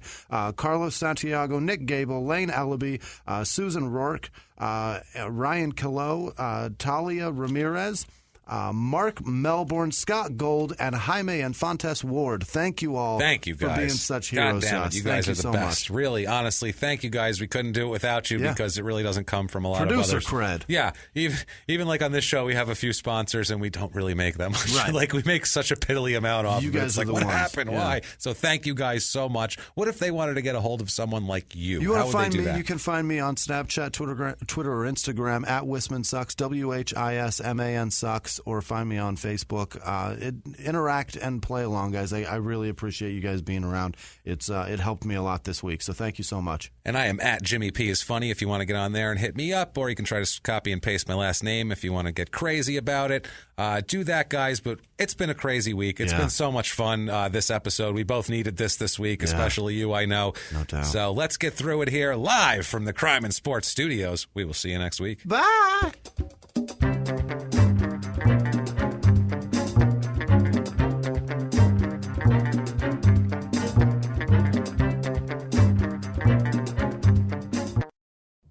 If If you like crime and sports, you can listen early and ad-free now by joining Wondery Plus in the Wondery app or on Apple Podcasts. Prime members can listen early and ad-free on Amazon Music. Before you go, tell us about yourself by filling out a short survey at Wondery.com/survey. A few miles from the glass spires of Midtown Atlanta lies the South River Forest. In 2021 and 2022, the woods became a home to activists from all over the country who gathered to stop the nearby construction of a massive new police training facility, nicknamed Cop City.